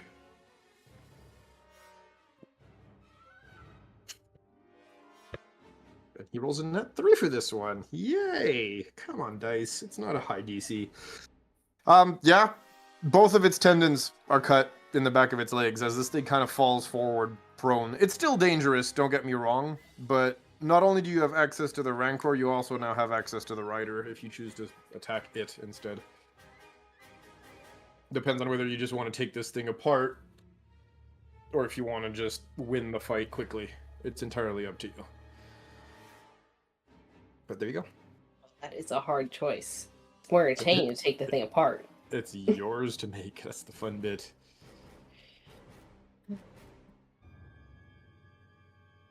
And you can tell Nixie's on the same page as you, that she'll just follow with whatever your lead ends up being. Yeah. What our lead? Okay. Enjoy that rage technicality. there. Enjoy that rage there, Orda. I hate that we're not wrong about this. Yep. Yep. Oh God, now it's such a. You know what? I'm just gonna flip a coin. Also, yes, Orta, you are feeling. Oh, I know. Sorry, Sorry, we know. yes, we're gonna need you to give us a wisdom saving throw when you have a minute. This can be done. Please and thank you. Oh, okay. Just because we've been dealing damage to this thing, and it seems to be a bit resistant, we're gonna go for the Rider since he's there and available. Okay. Because it's harder to get to him when he's standing up. So, that's going to be a 17 and 18 to hit. You rolled a 17 and an 18, like total, or was that the dice? Total. Total. You go to swipe at this thing, and only one of your two hits connect. Okay. So it gives me information. Yep. Oh, that was good damage. Or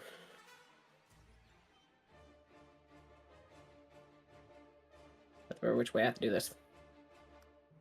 19 kinetic damage. He has not hit me, so 19 kinetic damage. Okay, very good. You still managed to at least get him with one axe swipe here. Yeah. I don't know if you tossed it or actually just swung it at him. She probably actually just swung these ones, but kind of did a more of a flourishing swing. So you sort of more hopped dramatic. onto the Rancor's back and just took a swing at this guy directly. Yeah. Okay.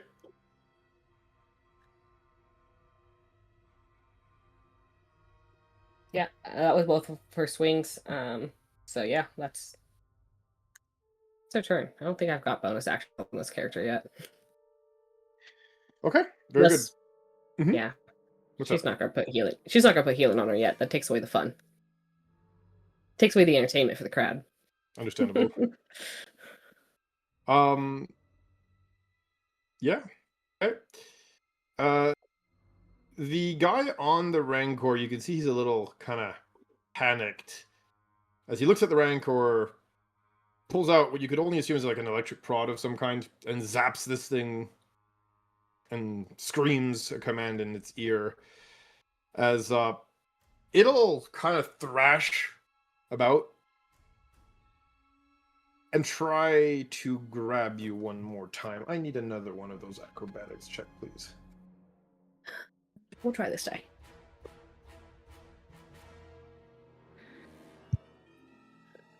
Acrobatics check, so that's better.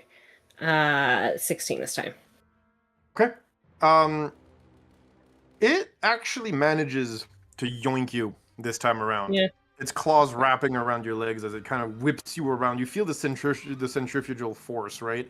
As kind of the blood goes to your head as it swings you around very violently, slamming you in front of it. Give me a minute here. This is not more damage than the other melee attacks. It's just I have to flavor things, obviously.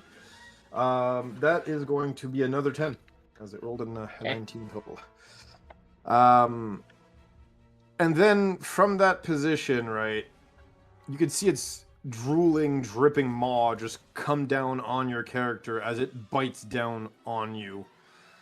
And the crowd in horror can see just this person getting jabbed down the gullet of the Rancor with that sickening swallowing sound as you just hear this gulp. Uh-oh. And that's it for its turn.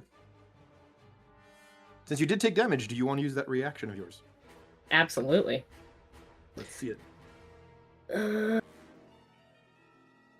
My dice are only willing to roll mid. Let's try this one. Okay, that's decent. That's still going to be 17 to hit. That hits. I mean, you're inside this thing's stomach. Yeah. I'll say the AC to hit right now is not exactly high. Ooh, and that's actually really good damage. It hit me already, so I get more. So 15, 16. 16 plus 8 is 24 kinetic damage. Okay. You swing inside of its stomach, and you can see that there's a lot more damage here that you're doing to its stomach than you were doing to its skin earlier. And you can see the muscles from the stomach kind of contract around you.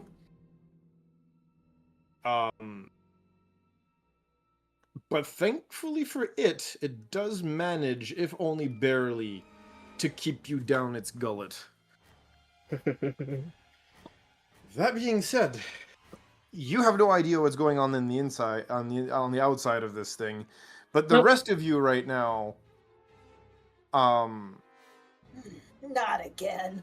can see, her getting swallowed, He needs and hot Nixie, sauce. and Nixie just hopping on, both the Rancor, while the Rancor's back here, and just kind of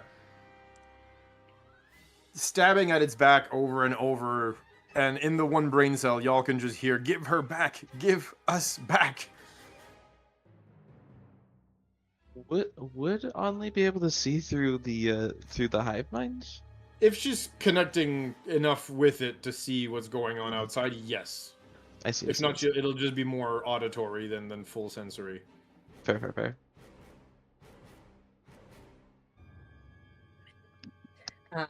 Yeah. I mean, she's not really connecting that much. She probably connected enough to that Nixie knows that she's not dead yet. No, it's more like Nixie just doesn't Yeah. want you to sit there and get digested the whole time. That's fair.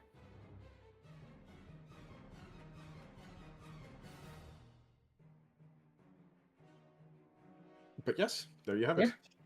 Oh, I guess it's back to my turn, right? Yes, it is. Well, if we can keep stabbing at it, we're going to keep stabbing at it with this damn axe. As your turn starts, however, you Mhm. see some acid starting to leak out of this thing's stomach membrane. I do have to roll a little bit of extra damage from the stomach acids here. That's fine. Give me a minute.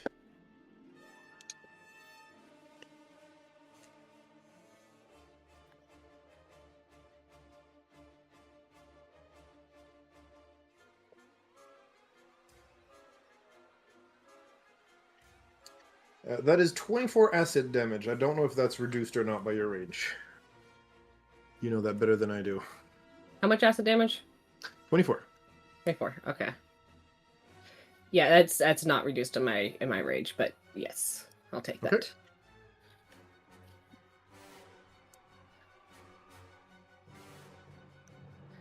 So, I think with that, she's taking those swings. Yep. The damage does happen during the start of your turn, so technically if you want to use your reaction on top of that, I'm pretty sure you can do all the damage in one shot. Oh, sweet. I'll roll one more die for that reaction. Yep, I'm just saying. Well, actually, no, the reaction isn't to taking damage. The reaction is to an attack. So, it's not an attack. Ah, right. Well, okay. Yeah. It needs to, whether it's There needs armed to be or an attack unarmed, it roll. needs to be an Gotcha. attack. Yeah. Gotcha. Yep. But I still rolled really well on the dice, so that's going to be a 23 and a 25 to hit.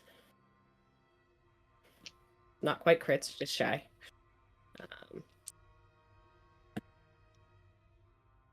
That die is cocked. Get out of the corner of my dice tray. Thank you. Okay, so that's going to be... I'm just going to add it all together.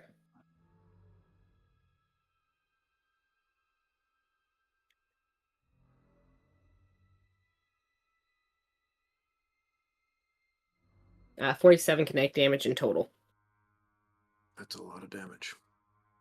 between the two swipes. This That's so time, good. you can feel this thing's stomach walls contract as its body just violently ejects you in this. I don't want to say geyser of goop, but you know, Yeah. you get out of there all gooey and goopy and gross. As its stomach can't handle you and it just vomits you clean out. And she'll, after the acid damage, she'll slap on the Colto pack because, you know. Yep. She saw him do it, so therefore it's legal. Yep. Nobody seems to complain about that. Okay. Let's see. This 12. This D12 likes me. It's been rolling 9 or higher this whole time. Very nice. So it's, sorry, hit die plus con. So 9, 10, 11, 12 points of healing. Okay. Alright. I can only do the one healing pack this turn, so we're just gonna do that. It's fine. Very good.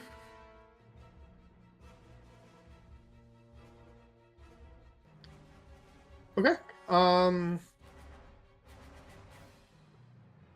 Then that loops us back to it. It's trying to patch up the Rancor, but I mean, honestly, these wounds are internal. They can't really do anything. You can't just shove a med pack down a Rancor's throat. That's not a good idea. I mean, you can if you try just hard wanna enough. risk losing an arm. No, that attitude. Right. But yeah, no, it's in pain. The rider's cut and bleeding. Nixie's basically very much damaged and mangled this thing's back, and the rider, the beast master, if you want to call it this at this point, has an alien with claws and raptor talons, for a lack of a better term, that's mangling his animal. Only can has tell- this giant grin on her face. Yeah, and he can tell that the Rancor is like weakening, and it's probably not long for this world. So you see him just kind of like wave at the officials, as he basically just gives up the fight, not wanting his Rancor pet to be killed. Yeah. And realizing that this was not a winning proposition for him. Damn, I wouldn't want to piss her off. I mean, Only relaxes her fighting stance when she sees that. The She's Rancor's still- just like whimpering on the ground, leg tendons cut, just not having a good day. I mean, that's sometimes what happens All when you mixed enter these off. fights. Yep, there's blood coming out of its mouth, look, from the internal injuries. Like this is yeah, no, enough. As far as it's concerned, anyway. All right. As yeah, It wasn't that's bad. it for that particular fight. And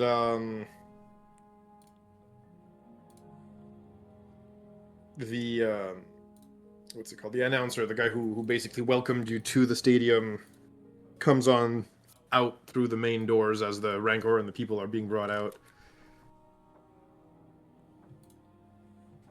And he's on the microphone talking in that alien language at first that you don't necessarily recognize. Rude. And then obviously the again basic translation kicks in the same way it did earlier, as it comes off along the lines of "Congratulations to our new 2 top contestants.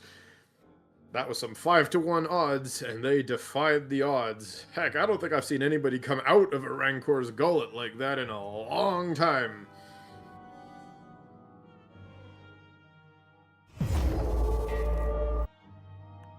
Say, dear winners, do you have a word for the crowd that came here to watch you today? As he puts the microphone in front of you.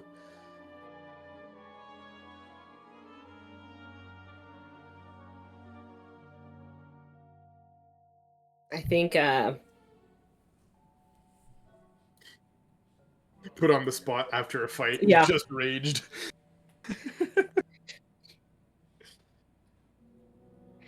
I mean, the look she probably gives this guy, just as lethal as the axe was. Mm-hmm. With the But he kind of looks at you like, She'll- come on, do it for the fans. He's not Be like- phased.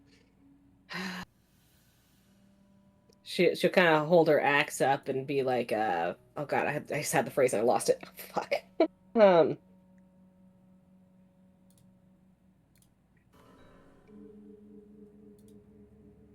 She'll kind of more do it like she'll raise up more like one would raise a glass to a toast, and she'll be like, "Till next time," and she'll walk away, not Well, even you waiting heard for him to respond.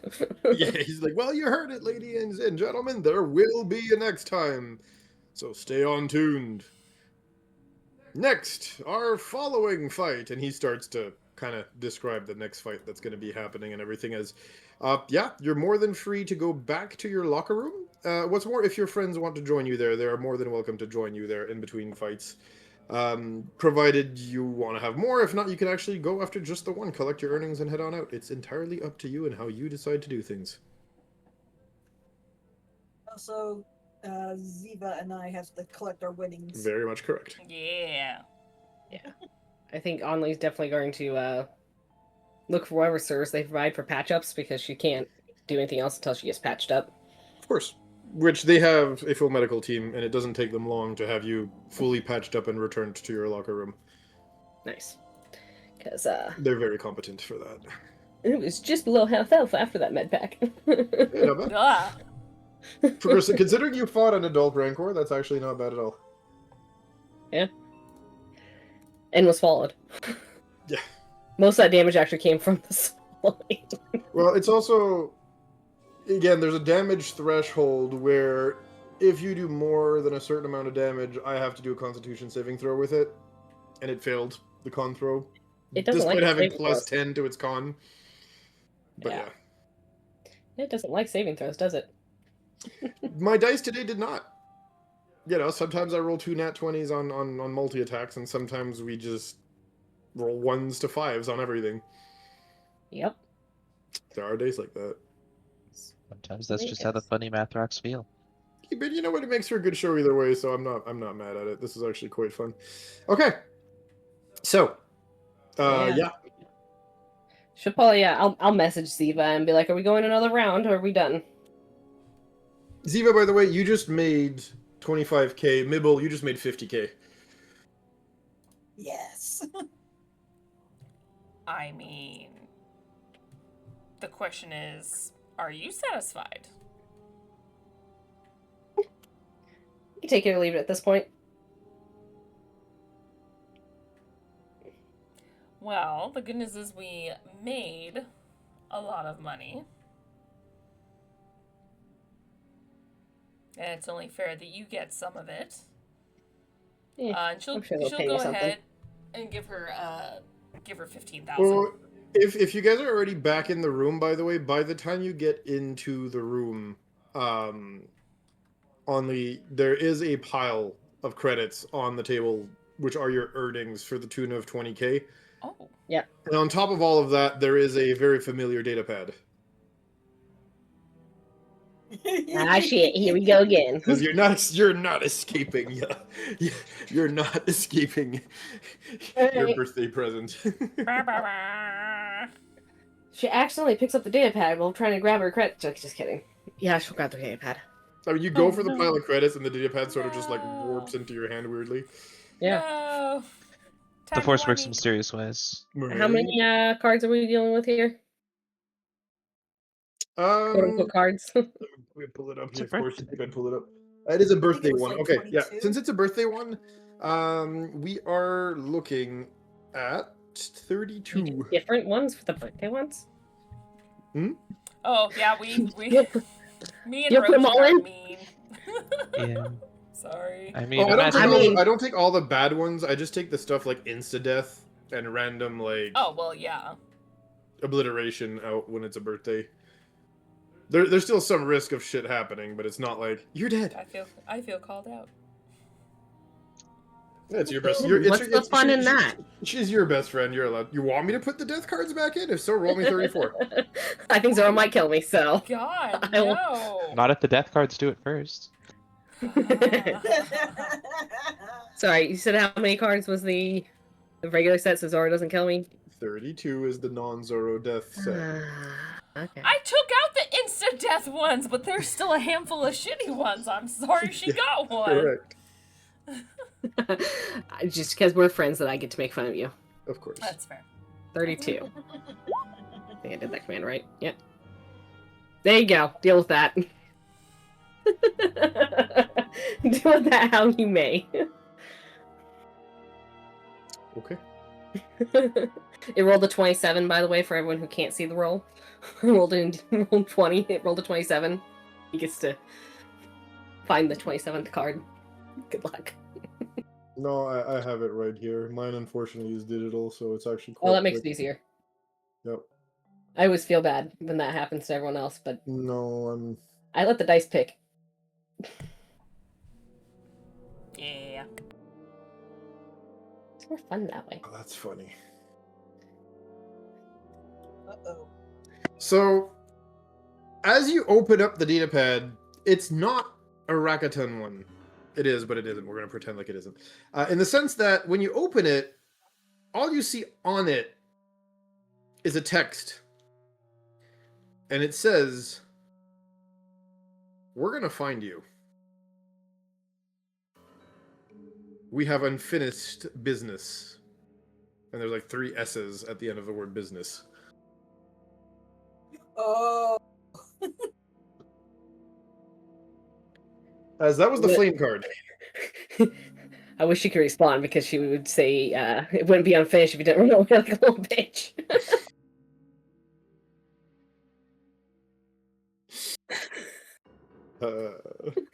This is all. But all me. that to say, yes, a powerful enemy seeks your death and will be stalking you and attempting to kill you.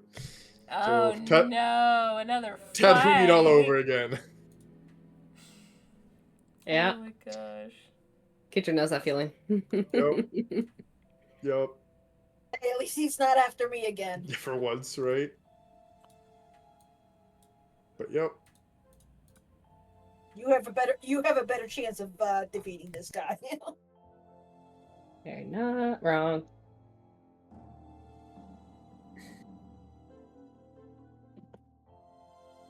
All right. Yeah, I'll pick up my credits. And she still says the same thing to Ziva. I mean, I got my payment. Alright. I just They didn't cheap out. Didn't know how bored you were if you wanted to go all day. But Yeah. a decent amount of time has passed, so I say you get yourself some yummy snacks and alcohol. And Orta, did you get a little whisper?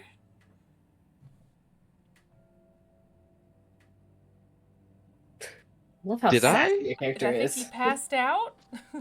So, Orta, as you guys kind of leave the seating area to kind of go and meet with everybody else, you feel something heavy in your pocket. Ish. Scrounge in pocket. You pull out what looks like a small transponder. Pull out a data pad. Roll 32. No. I look at the transponder. No, you talk crap. Roll me another 32. No, he has to roll the full deck. True, my bad. Roll 34. me a 34. No. It's not his birthday. He gets the whole Yeah, he thing. talks shit. Now he gets to, now he risks his life because he talked shit. Hashtag not my character Yeah, this time. He looks at said transponder. Yep, and you can see that it has a set of coordinates on it. It's on planet. It's somewhere on Narshada. Mhm. You can tell that much just from how it's coded. Well, no ghosts, but coordinates. Seems like somebody most likely slipped it in your pocket while you were busy Indeed. enjoying the show, proverbially speaking. But yes. I mean, Nix, did you have fun? I'm still hungry. We are still hungry. But we did enjoy slicing and dicing the big one. Maybe we'll have more fun next time and you'll actually get an arm or something to keep. But for now, I guess we'll go get food. Yes, we look forward to mounting it on our wall. Or at least its bones. Or maybe we eat the bones. We'll see how we feel. At the very least, you can get a picture with it and put the picture up. This is all mental, by the way. This is all in the hive mind. Never mind. Oh, Just like, God. you guys are Yeah. just staring at each other. If she speaks verbally, like actually attempts to speak, it just comes off as a bunch of mandible clicks and clacks and high-pitched insectoid trills. She cannot actually like articulate basic with a mouthful of mandibles. Mm. So if ever you hear me speaking in basic, you can immediately assume this is internally with the other few that are connected to the hive mind here. In that case, yeah, it was completely in my mind and I was not saying anything out loud. Gotcha. But did Nixie speak to Ziva at one point on her ship? It's quite possible. Yeah, no, she didn't like that I called her an emotional support animal. Nope. If she did speak to Ziva, it was probably thanks to Orta's telepathy Yeah. that Ziva would have heard her speak. But physically speaking, her face doesn't articulate that way. Yeah. But let's go get something to eat. Which she can technically do, but more often than not just doesn't bother with. Yeah, so time to get something to eat then. Where do you guys decide to go eat? What, like, degree of fanciness are we talking about here, you know? I mean, we're building a giant bug person that likes to eat massive amounts. We can't go too fancy. We're going to casino buffet. Yeah. We Yeah. have shoes. We have shoes and we have shirts. We should have service. Sorry, bad joke. But yes, anyway, you were saying casino buffet. Casino Casino buffet. buffet. All you can eat casino buffet. Yeah, Yeah, Makes sense. we're getting our money's worth with her. yeah. Not like you Yeah. have a choice, right? Okay, let's see casino buffet. Okay, yeah, you go to one of the nearest casinos here. Actually, you know what? Frigid. There's a name for it. I'm just blinding on it. Let me pull it up here.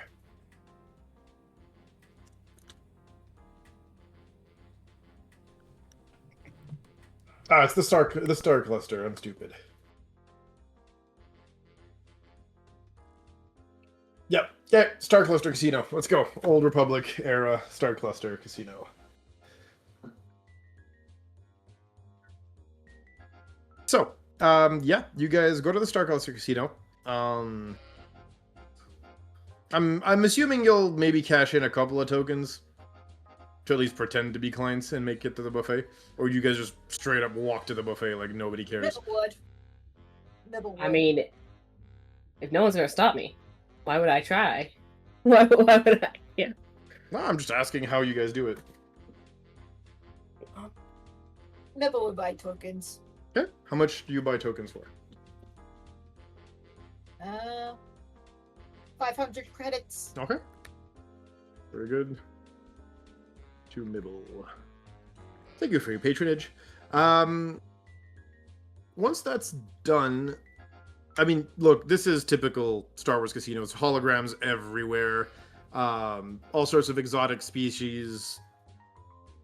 Both genders, more or less, dressed, encouraging people to gamble more. Straight down to some of the, whatchamacall them? I am drawing a blank on the English word for this. Sorry, my first language is French. Dealers. That's the word I was looking for. Some of the card dealers and whatnot. Being from some species that are sensitive to emotions, like Gotels. But all that to say, you can tell this place is made to print and generate, and potentially even launder money depending on who owns it, which you don't know. But that being said, you do enter into the casino. Mibble, you get some coins, which do get you a free access to the buffet. Everybody else who walks up, you know, they ask you if you have a room number with them. Do you decide to say anything, or do you just say no and pay up? No. We have our own place. Ah, very good. So here's simply for the buffet. In that case, that'll be 1,000 credit apiece. It is, after all, a premium all-you-can-eat buffet at a casino. Fine, here you go. Nibble goes off machines. It's fine. Mibble, you just show the credits and that you're actually a patron here, and they actually let you in for free. But yeah. Yep, slot machines. There you go. But yeah, everybody else, once you pay, you're brought in. And that's one hell of a buffet. Like, you can see meat from animals that you can't even really put your finger on. And you can tell just from the sheen and the color and the glistening of the fat and how it was cooked that this is real meat. This is not even synthetic meat or fake or whatever. Like, no, this is real bantha meat. This is real whatever meat. You get towers of sweets and cakes and whatnot that are probably as tall as you are. There's a typical pyramid of like some form of alcohol with the glasses being organized in a pyramid with the bounce, not the bouncer, but the servers just having the alcohol just drip down the pyramid. You know how it is. The entire place just reeks of opulence, and you can understand why this was a 1,000 credit all-you-can-eat buffet. Oh, I'm definitely getting my 1,000 credit worth. Okay. It's going to load up, especially on the alcohol part. Okay. So you go ham. Mibble, I'm assuming. Slot machines. You just grab the food and just go off to the slot machines with the food. He'll grab like a small bit for now and maybe go in for more later. Okay, I'm gonna do. How many of your coins do you spend right now? Let's go with. Or your tokens, or whatever you want to call them. We'll try 20 and see how we do.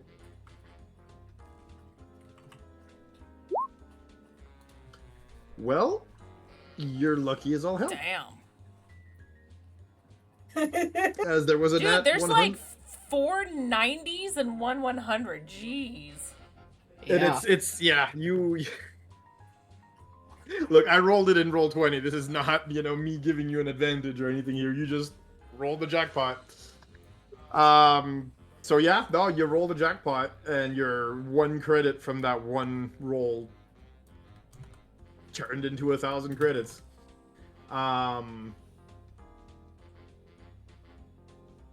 As the 390s will also give you 100 credits each, so that's already 1,300 credits, plus the,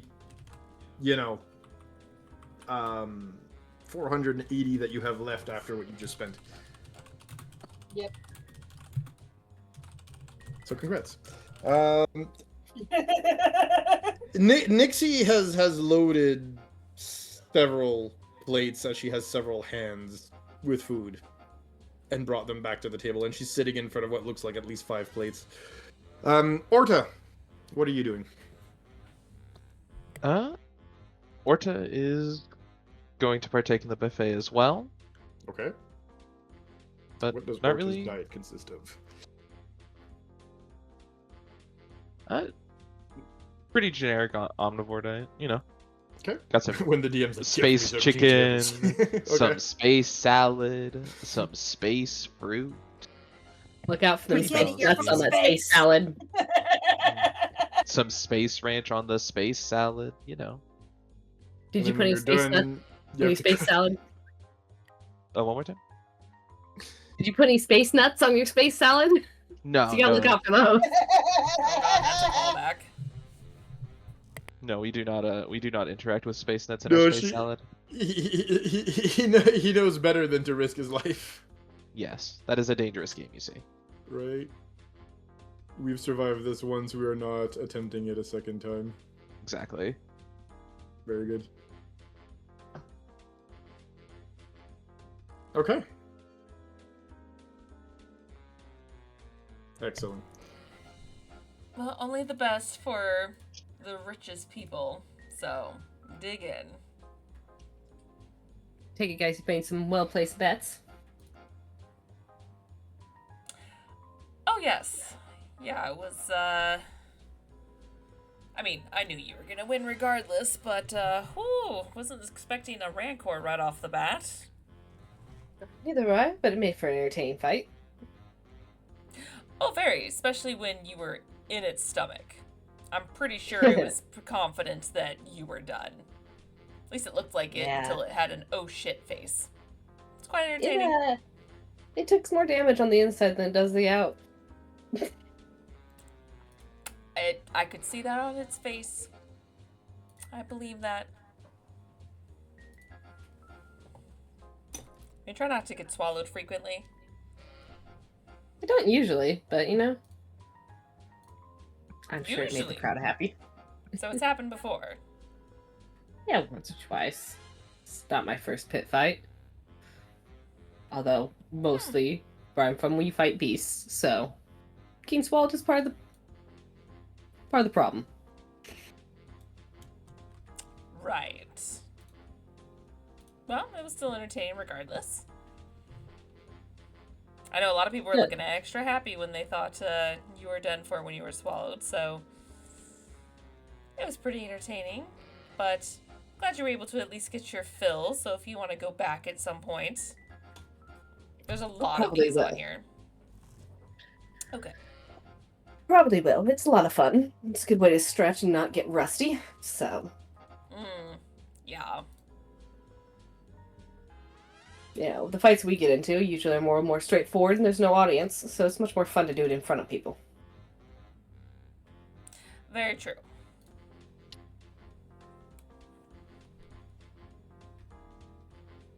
As everyone who's seen her fight knows there's a distinct difference between where she normally fights and the way she was fighting in that pit. Yes, the show she Yeah. was putting on versus. Okay. Mibble, are you still gambling or have you rejoined the group? I'm 50 credits. Well, tokens. Okay.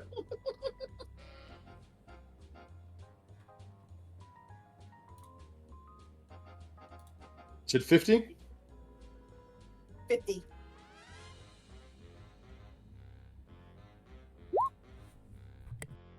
No jackpot this time, unfortunately. And I got a few high ones. Lots of close ones. Oh my god. But you did get 6 90s and up from what I'm counting here. Give me a minute. 1, 2, 3, 4, 5, 6. Yeah. I mean, she got a freaking 99. 99, I know.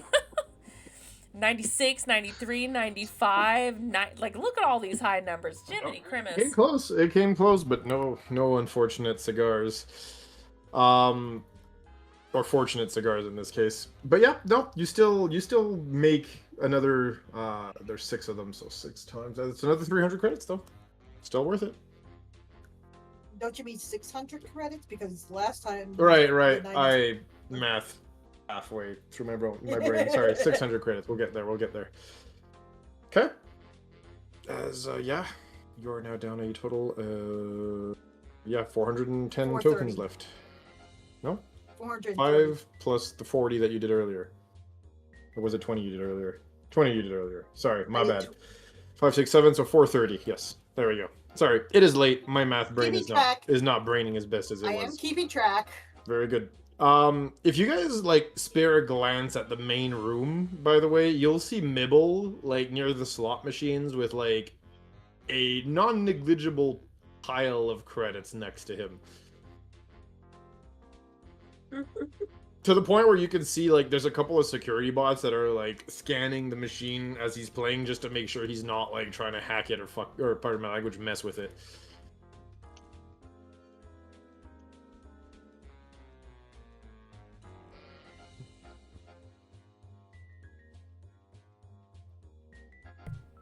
But yeah.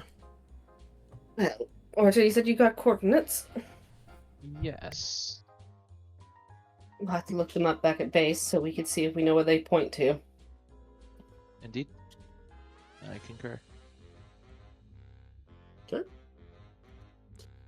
Let's see here. So, you guys keep eating. Another 100. Okay. Let me get that for you real quick.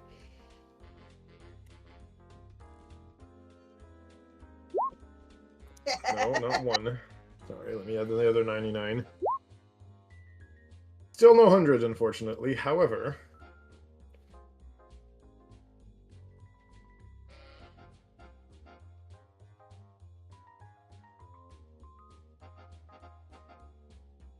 you had 2 99s.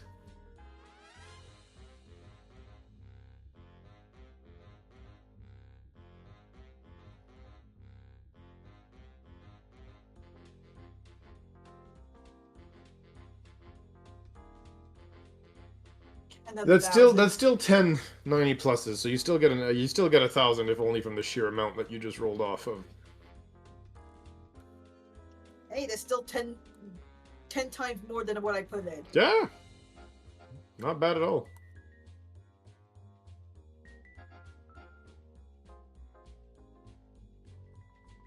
Okay.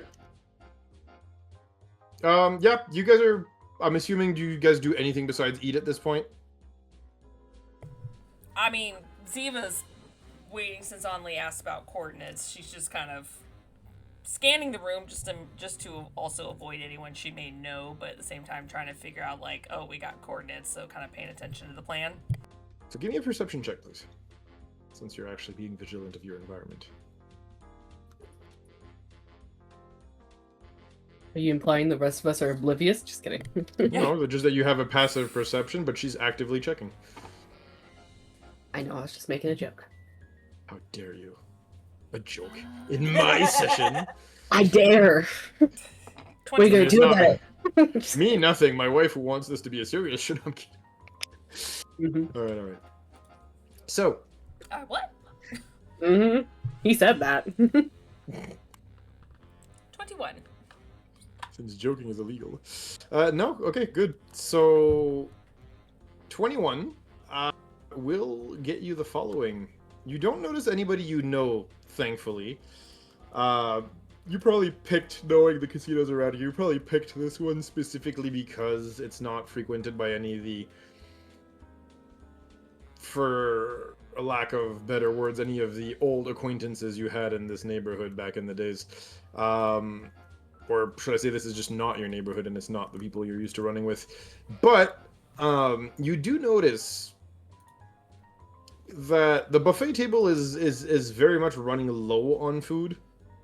And Nixie is sort of kind of like standing next to it. And as soon as the food gets there, she kind of piles on as much as she can in a stable manner on her plate before bringing it back to the table.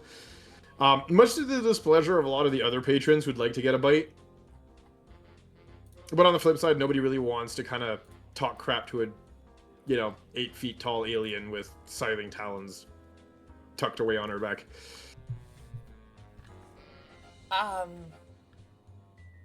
Just a heads up, your insectoid friend is hoarding all the food from the buffet. Might want to tell her to tone it back so we don't get kicked out, please. We probably should pace ourselves. We were told this was all we could eat. And we can eat. We also don't want to get kicked out. If we eat less now, we can eat more later without losing access. We must not disturb the ecosystem. We understand. Oh god.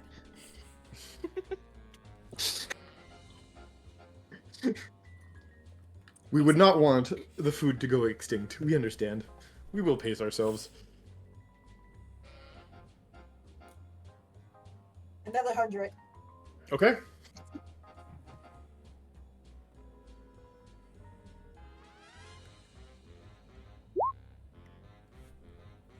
Oh no! You rolled a nat 1. Oh no. Buckus. You unfortunately lose 1,000 credits from that.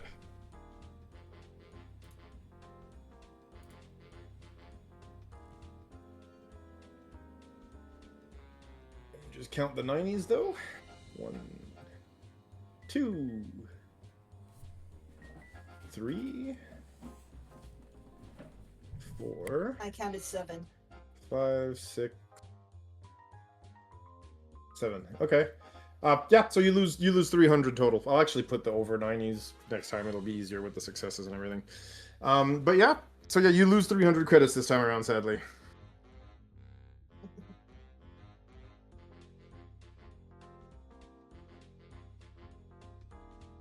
Okay.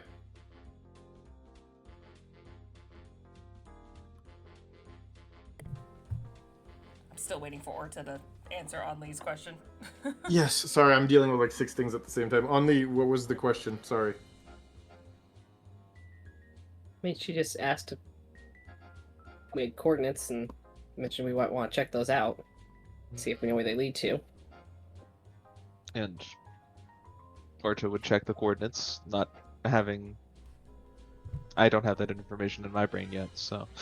No, but yeah, so you don't really know where those coordinates lead to. Like I said, you know they're somewhere on the planet because of how they're written out, but you don't know what's on coordinate like 1.0351 point whatever. You know what I'm saying? Like it's actual coordinates.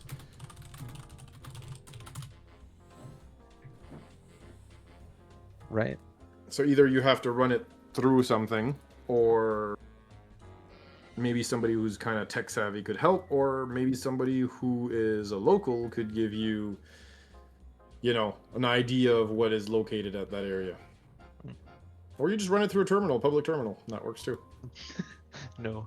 Orta will say, well, I don't have a way to connect the coordinates to any particular place yet. So unless we find someone who may somehow know how to perhaps translate these coordinates into a proper location on a map, If only we had some tech-savvy people in this group. Meanwhile, you're a tech-savvy person. I made more money! Another 100. All right. How many tokens do you have left right now? I still have 130 Perfect. after this. Okay, let's do that. I mean, I could help with that if you'd like. Oh, there's another 100. Yeah. Well, I would be glad to accept the help, yes.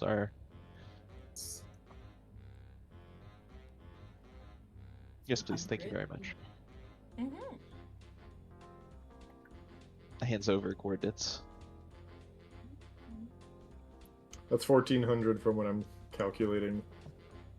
You hand over the coordinates to Ziva, I'm assuming, yes? Yes. Ziva, I mean, look, even if you came from this place, this is like if I gave you a random address somewhere in the United States and you had to figure out where the heck that was without the help of Google or whatever. They don't really mean much to you. But being a local, you probably know the Narshada, equivalent to Google Earth that you could just punch the coordinates in there and see where the heck that is. And I do that. Perfect. When you do, it just seems like a residential area. Residential block, to be specific. And since the coordinates, for lack of a better term, were extremely detailed, it doesn't just tell you, like, the apartment block or whatever, but it's down to the height on which floor the apartment is situated. But yeah, this is literally just the coordinates to an apartment, apparently. I counted 690s. It's 1,600. Oh, okay. Go with 1,600 then. That's fine. But yep.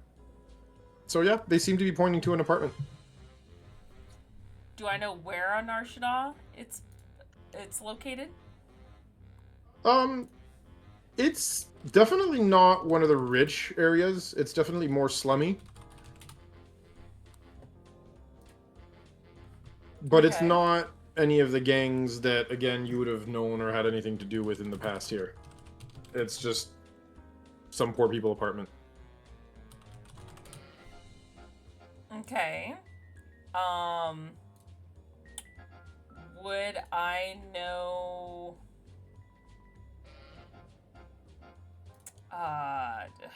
what's it called? I'm trying to think of the name of the place. Like which sector is a part of?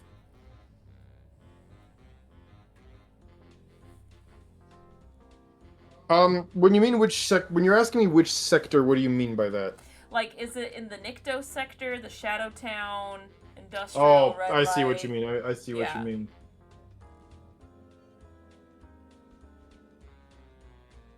I'll tell you that in a minute. Since I'm just pulling up the old, because I know the modern ones better than I know the old ones. So just give me a minute. Because she may like not be like too terribly familiar, but like sector, she'd be like, oh, No. I get you. Give me a minute. I couldn't think of the name of the thing. Connects. Thingy.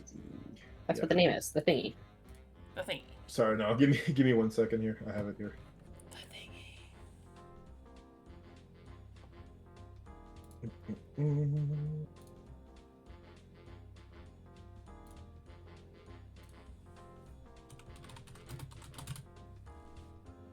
Okay, right, and then it became. Sorry, I know it from KOTOR, not from SWTOR, so I'm just double checking here.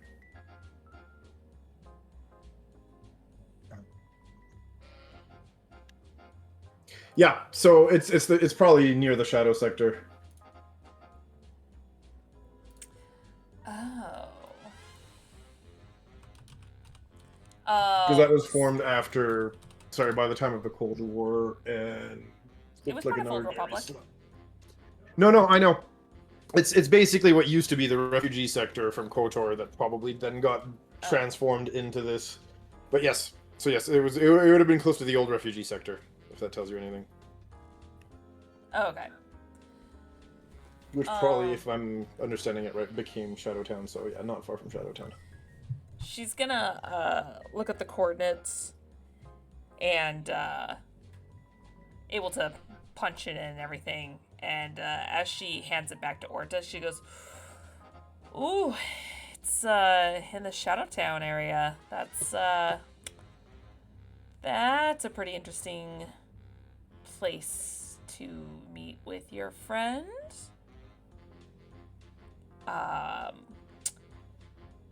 Lots of assassins over there." Ominous. And a lot of experiments. A lot of shady shit going on over there. So, hope your friend's reliable.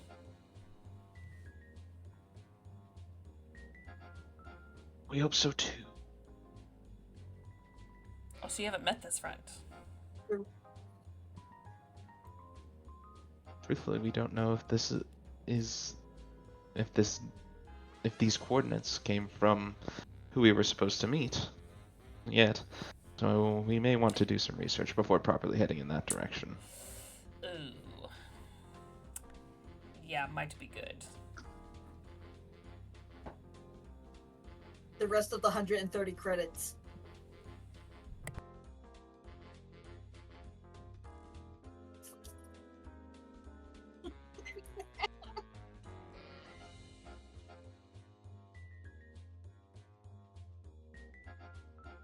We said over 90, yeah.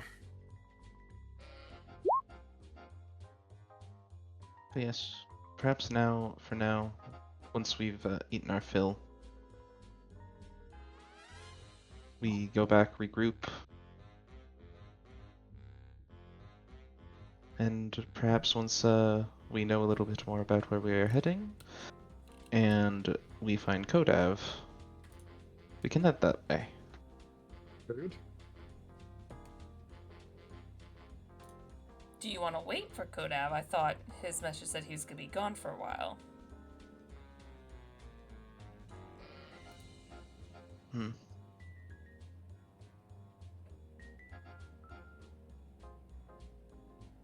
We can see where things land once we have finished our research. Well, If I'm he still sure has not arrived. your gambling friend could probably do a bit more of that for you, but we can do it back at my base if you want.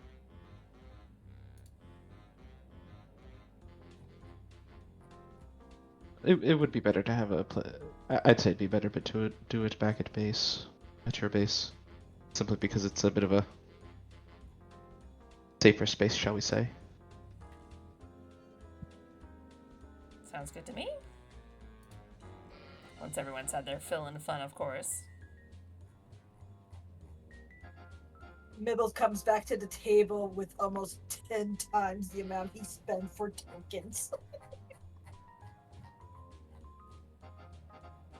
Have fun, Mibble. Well, I made out good today. Well, when you have the time, I think when we head back, we have something we need to look into. Fine. Back to work. Maybe we should Back to fashion an work. accessory out of the snack's leg for good luck. Or what? Oh. No, this is in the again. Yeah, I know. Oh, right. This is Nixie. Forgot that's a thing. Sorry, hon. That's okay. Always doing her best to ignore it.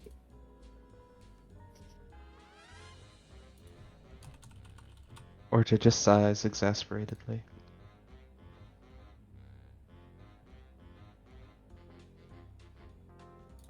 Yeah. As I'm assuming you guys go back to grab one of the speeders and head on back to the base. Yeah. After I turn in my tokens for my credits, yep. Yep. Yeah, there was a nat 1, unfortunately, in the last batch that you made. So that 17 Yeah, I see successes that. unfortunately became a 7 success for 700 credits. That's still a good chunk of money you made today. Between that and your... Plus the bet from earlier. Yeah.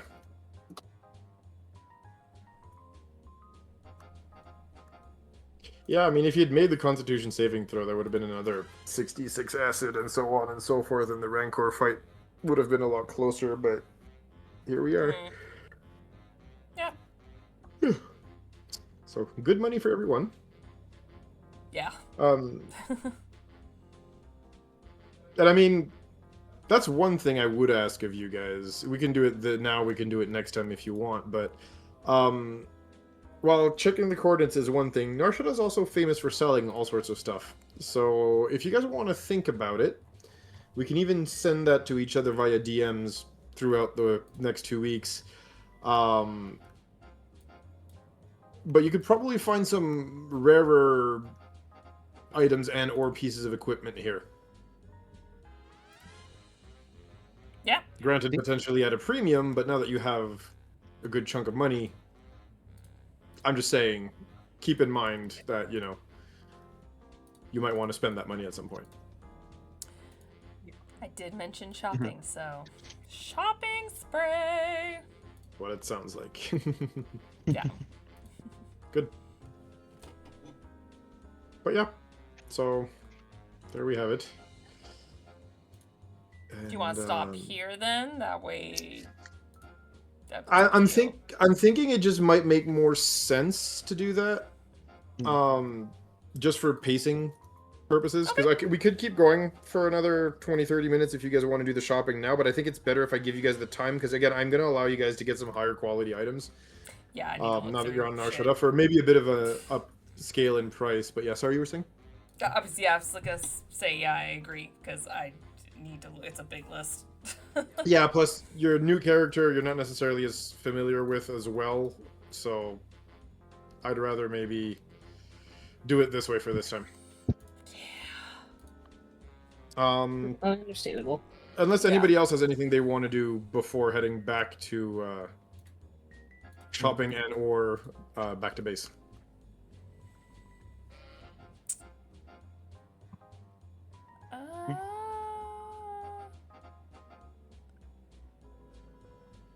I think when no, not when.